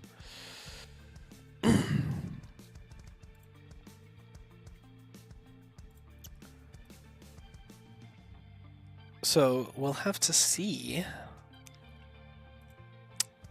Will Thomas be able to do this or not?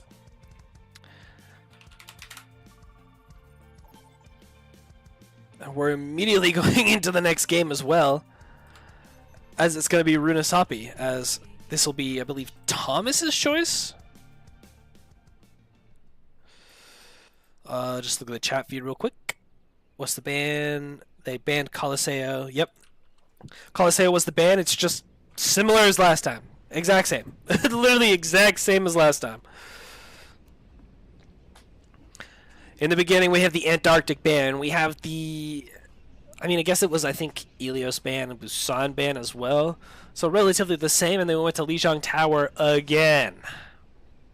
In this one, Coliseo gets banned again, which means that we go to Runasapi again.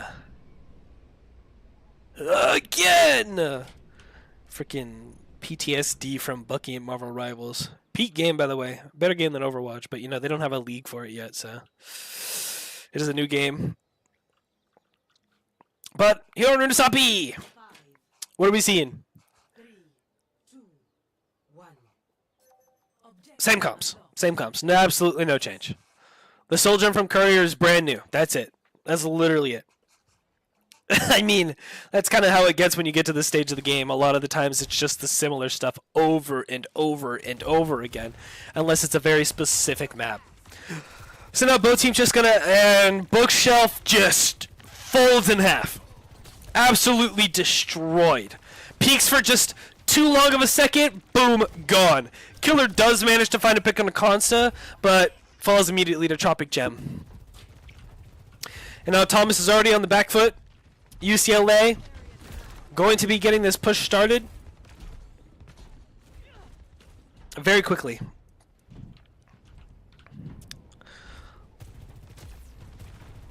Xerxes falling 1 HP will fall. Good pick. One support down for UCLA. Constance on the flank though, looking for Rice Juice. Honestly, a smart play if you're him. I mean, A lot of times in hero shooters, the play can be to pick off the weak link. And honestly, with how Rice Shoes play sometimes, it would come across that way to any team. But Thomas was able to get control of it pretty quickly after finding a nice pick on a Xerxes. Finding picks like that can really swap, flip-flop the dynamic of the team and the pacing. Neon with a slide back. They're about to match it. They do stop them right before they get the lead. Constance going in here. Bit of aggressive. Let's look at Rice Juice real quick. Trying to keep Aquilian alive. Almost has this ultimate. The ring coming out. The lock-in coming in. They do find Tropic Gem. The Panic Ult coming out a little bit. But considering the advantage Thomas has, it's actually not that bad of an ult as it helps him secure the fight, not die, and probably get checkpoint here as Neon's going to find Courier. Lime is going to fall a little bit low here, but he's going to be able to get out. Aquilian trying to take space with Neon and Killer here. As the rest of Thomas is trying to push it around. Costa falling 1 HP, but Thomas is not able to find that finishing blow. Bookshelf on the point, pushing it, is going to be able to get this checkpoint. And now Thomas is in a good position to hold now. Both teams running in. They do have this blade, though. Neon with the ultimate. Let's look at this. See if he can get a pick with it. Is looking for it. Silent Vector coming out from Xerxes. He's going to fall really low. Gets a nice slide headshot. Going to find that pick. And now it's going to be Constant going on to him with the blade. He's going to go in the orb. He's going to get 1 HP. Courier's going to follow as well. Xerxes and Trumpet Gem falling as well. The ultimate from the Havoc from Lime comes out as well. Constant's going to fall in the back line though. And now it's just Lime on the front line trying to use the ultimate. And Thomas is going to sustain. Going to keep fighting through it. Only using the 1 ultimate against 3. You might be right, Wurples. It might be an easy comeback for Thomas. But will they be able to hold on to it, or will you have just jinxed everything? That's right, this is on you if they lose. You jinxed it. You said easy comeback in chat. Lime switched to the Joker Queen here. Maybe not feeling it on that.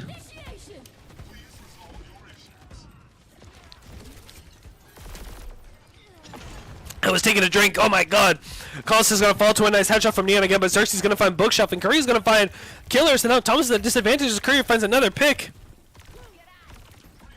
And now it's just going to be Neon who's just going to have to just quickly fall so they can all get the checkpoint. Using voice lines in the wrong game unless it's Rocket. Listen, buddy, we can't all be a Rocket simp like you, alright? Like, dang.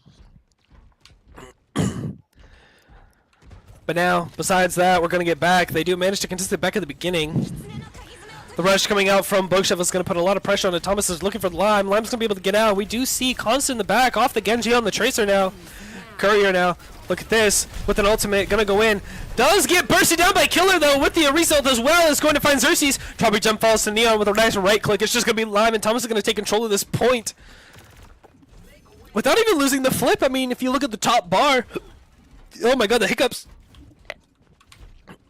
Oh my gosh, they didn't even lose the checkpoint. They still had the checkpoint. But now they're going to have to get back here. Killer finds Tropic Gem off a spawn pretty much. Neon and Bookshelf trying to fight. It's just a split fight. I mean, look how split everyone is. Neon's fighting Lime back here by himself. Does find a nice pick. Neon with a nice ultimate yet again. Let's see what he can do with it. Knows that there's a Tracer behind them, but they're just going to push forward with this ultimate. Curry 1 HP. Nice right click. Finds another one. Neon doesn't want to lose anymore. I mean, look at this. Goes backwards, and now they're going to keep an eye out for this Tracer. They know there's a Tracer back there. I mean, look at, they were hunting for him. And here we go. We got Constant the Rat. Look at him back there. Look at him back there. He's waiting. He's waiting for the rest of the team to engage. Here we go. He's going in, trying to look for Rice Shoes. Rice Shoes falls low. The side of the Vector coming out from Xerxes. Bookshelf's going to fall. But they do find Xerxes as well. They trench support for support. Aquilian with the satellite Vector is going to be able to sustain with the gold. The Reckoning comes out. They don't have any anti-heal. Rice Shoes! Where are you going?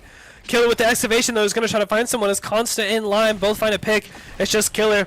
The recall coming out. He dashes onto the health pack, and it looks like it's going to be UCLA that's going to have the advantage here and win this fight.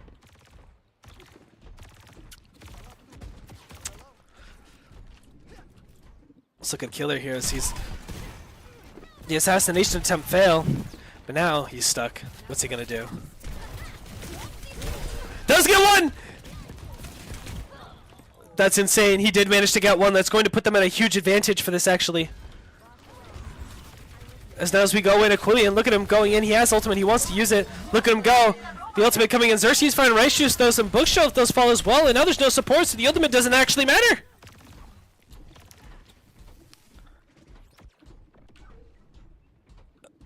Thomas is actually starting to lose the advantage they had. They did push it a long time, so they do have a couple more fights until they catch up. But they need to not mess anything else up anymore. They do have a rush coming up as well. But will it be enough? They do have Tropic Gem with the beat. They do have a Pulse coming up. They do have an Overclock coming up. They have a lot of stuff coming up right now. Aquilian going in the rush coming out from Bookshelf is going to go in. They do have Constant in the background, the beat coming out from Tropic Gem, trying to keep people alive. Killer's falling half HP. Neon's falling really low. He needs to stay alive. He does have the ultimate, but it doesn't matter. He's going to fall. And now with the Overclock from Courier, Aquilian's actually going to find Lime in the back line. Constant's back there. No recall. Tropic Gem does find Killer, who is in their line. They do manage to get the checkpoint there, but Constant's going to fall. But if you're UCLA, this is fine. You take this. You only use a couple of ults in exchange for one of their ults as well. And you get the checkpoint. So it's not the worst thing in the world for you to lose that fight.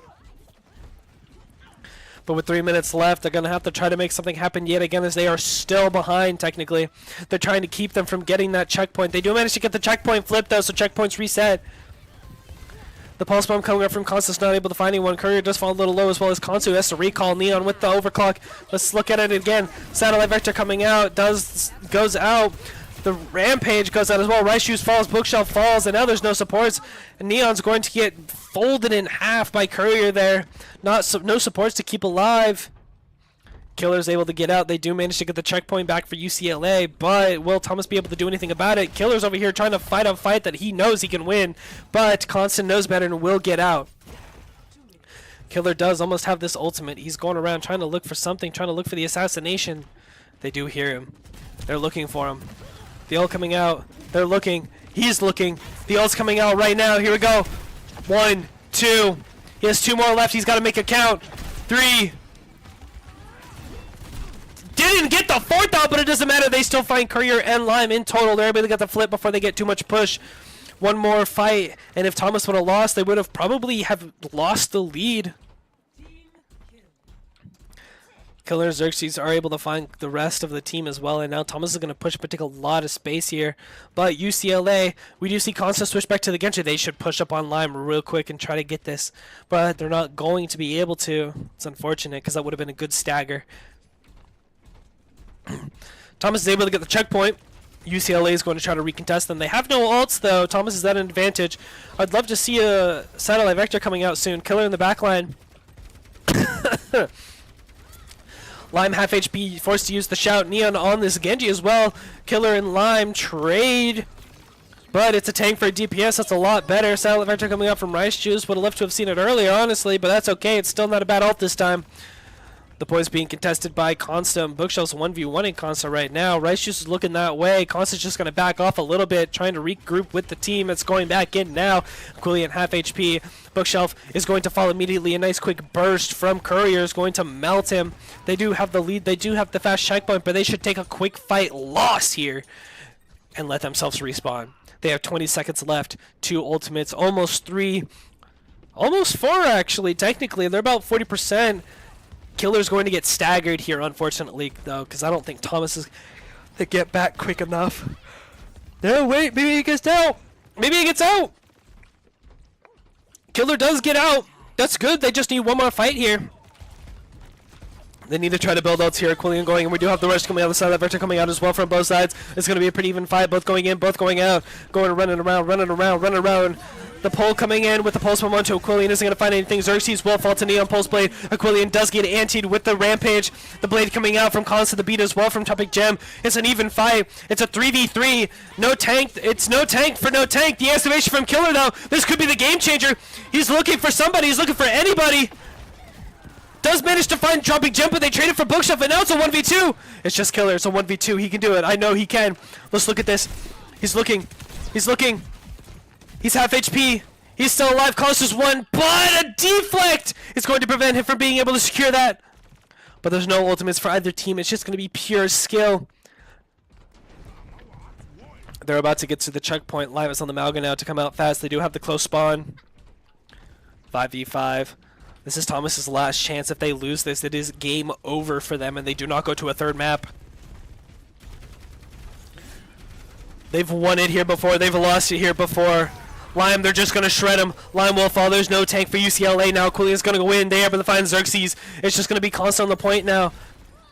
Courier will fall as well, and it's just Tropic Jump, but Tropic Jump's not able to do anything. Decides to just save his stats. And Thomas, oh my gosh, will take the win on Aruna Sapi. Oh my gosh.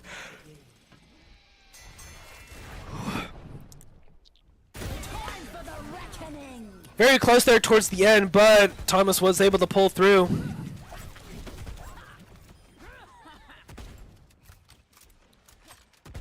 An instant map pick coming out. I don't even think I'll have time to swap and put some music on or anything. I'll just leave it on this screen.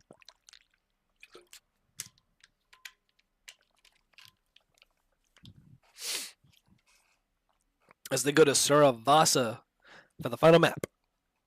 Again, it's literally same maps as before.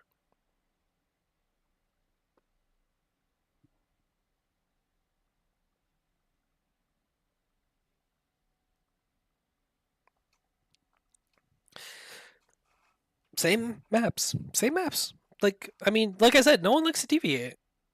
It's kind of interesting.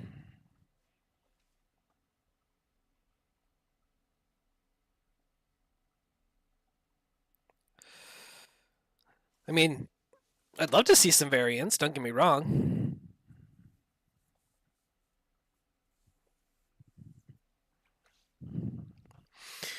But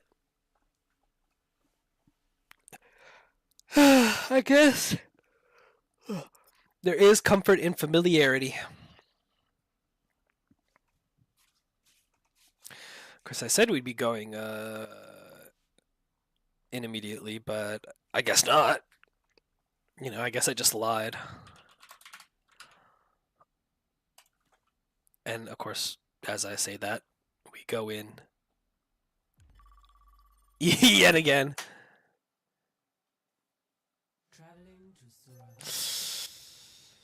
But now we're on Suravasa. So that'll be interesting.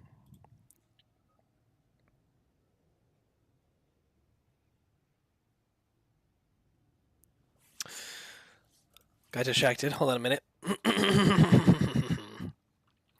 Suravasa. I wonder what we're gonna see. Probably gonna see the Orisa, I'm not gonna lie. Coolion's been running this Orisa ball! Huh? Huh? There is no way I'm seeing what I'm seeing right now. There is no way I am seeing what I'm seeing right now. Okay. Okay. Oh my god, I got so scared there. I was like, what are we about to run? And then they swapped to the normal picks, thankfully. No switches from either side, really. It's going to be just same comps as before. Oh my gosh. So we're going to have to see how this goes, as both teams kind of meet up equally here on this first point. 10 seconds until it unlocks. They're going to try to look for someone. Cooley is getting pinched on right now. Does have a little bit of support, though, so they'll be able to live. Constant with the no deflect. Killer gets picked off. That's what they needed. Thomas is not going to be able to push up as much anymore. Now UCLA is going to get control of this objective and start pushing up. Constant is going to find a nice pick onto Neon.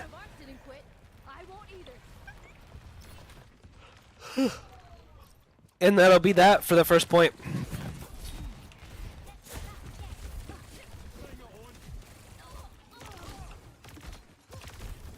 And I mean, now Thomas is just kind of stuck in spawn. Completely different from last point. I mean, they just dominated push, and now they're on this, and completely different.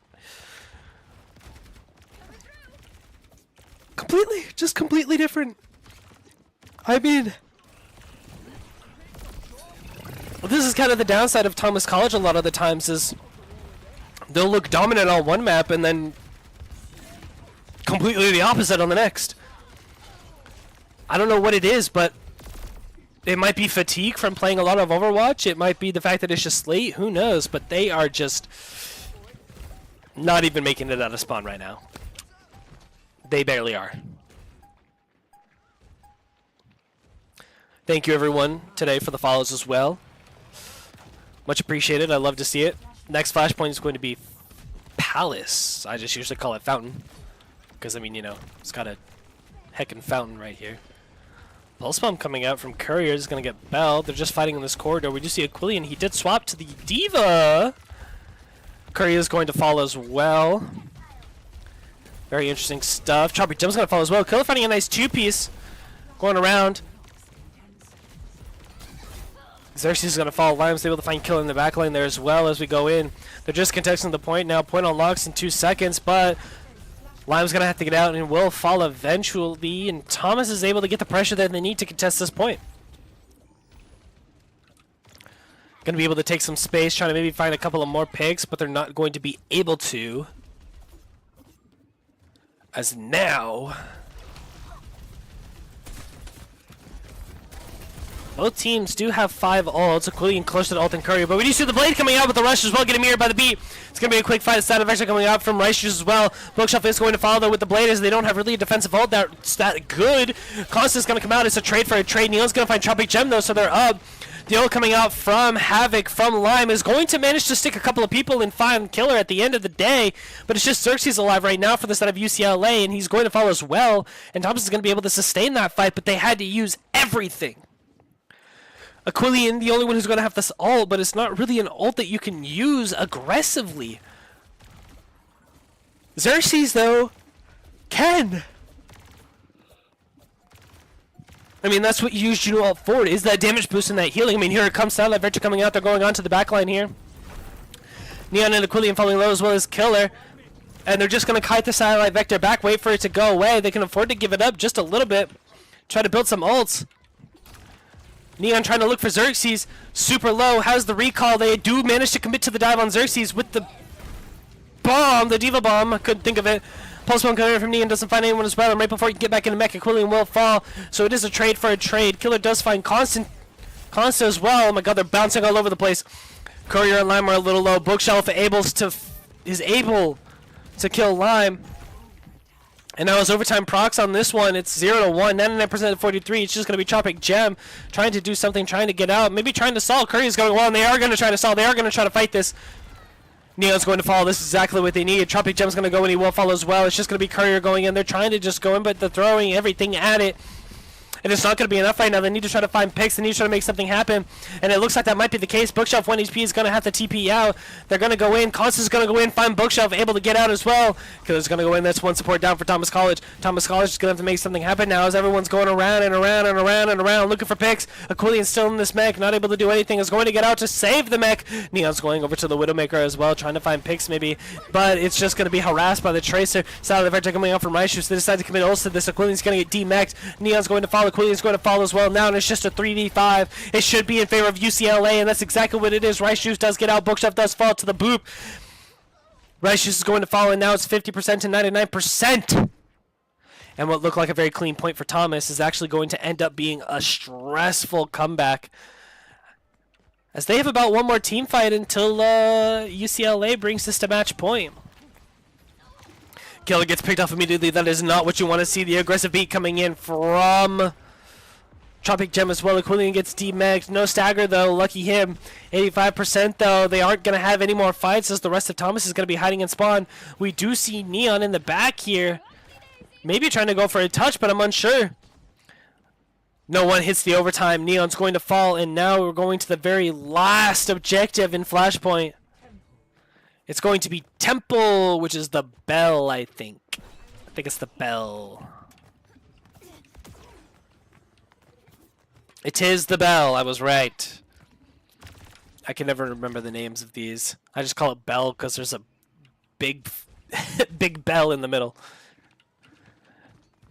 Thomas will barely get beaten here by UCLA. having the objective tempo. They should wait for Killer. Killer's kind of behind. They're not able to have Killer set up. They need to commit to something immediately together. Killer with the ultimate in the back line isn't going to find anyone. They're looking for Courier.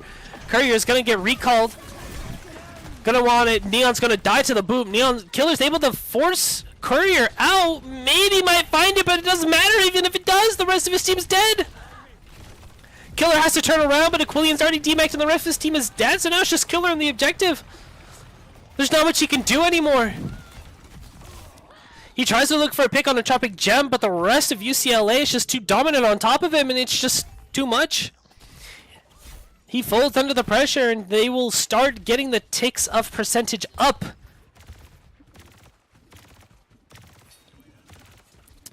Thomas here with only the Diva Bomb, but Constant and Courier having these DPS ultimates are going to change the game so much. Pulse Bomb coming out, isn't able to find anyone, is forcing the recall out though. Half HP does stay alive. Tropic Gem boosts Aquilian in, gets bullied a little bit. Constant with the blade. The Diva Bomb coming out will find no one. Neon will fall after getting a pick onto Tropic Gem. It's an even fight here. Xerxes will fall. There's no supports for the side of UCLA, so that should be a one fight for Thomas. Killer will fall to Lime. Aquilian going in, trying to find this Genji, trying to find Constant, but it's not going to be enough. Lime re-engages though. He will fall. Aquilian does get DMAC though. Courier with the recall onto the point. They don't even get the flip. 75%. They're just stalling at this point. Rice Juice does manage to find Courier. They do get the flip now. And UCLA is just going to have to try to get out. They got a little more percentage out of it, but it wasn't enough, as now they're going to have to back up and try to recontest. They don't really have any ultimates, but as we've seen before, they like to go for the aggressive plays. Bookshelf and Aquilian getting picked off at the same time is not good for Thomas. Line finds Neon, and that should just be the game, folks. I mean, I don't think anyone from Thomas can touch after that. 80% is just Killer. He's going to try to do what he can to stay alive, but he uses a dash to try to go after Xerxes. 93, 94, 95, 96. Neon will use the blade double dash to go in. They do pop the beat here, even though Neon's not really going to be able to do anything with it. Rice is the only one with satellite vector. Uses it from way too far behind, and no one's able to follow up. Rice is going to fall over. Aquilian's going to just get demeched and fall over as well. Here comes the Havoc, and Killer can't touch or do anything, and that's just GG, folks. That is the very end of Play of the game. placements for Thomas College.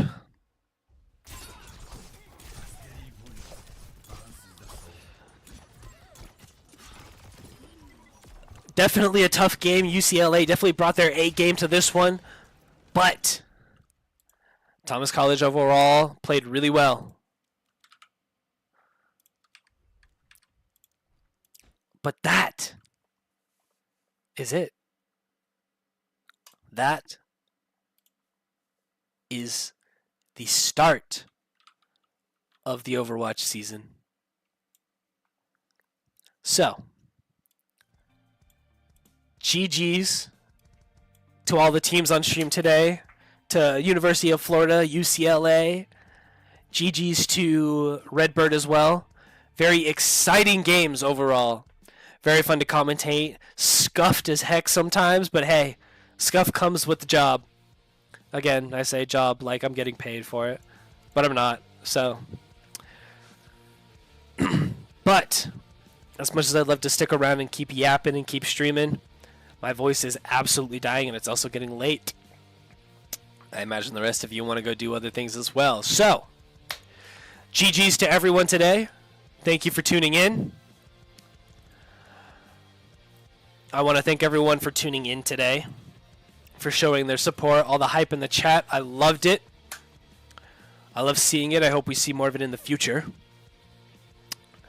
Please tune in next week for more Overwatch. Should be next week or the week after, I believe. But you know how you know? What you do is you can follow us on Thomas College Esports on Twitch, where you're currently watching. And you will never miss a notification for when we go live. Next, go to Thomas Esports on Instagram or Thomas Esports on X or Twitter, whichever you call it nowadays, or Instagram. and you can see a lot of posts about daily happenings and clips of the day and stuff like that. Very exciting stuff, and we also like to post when we go live as well. Don't forget, we also will probably be trying to have more streams for whatever esports teams we have playing this semester. We're going to be trying for Mondays for TFT, Teamfight Tactics. Tuesdays we're going to be trying for League of Legends. And then Fridays are going to be Overwatch days. So please tune into those, as we would love to have you here watching the stream and supporting your school that you support. As you can tell, it's late and I absolutely can't think straight. So, thank you very much for tuning in, but that is the end of tonight's stream. Hope the rest of you have an amazing night, and we will see you next time.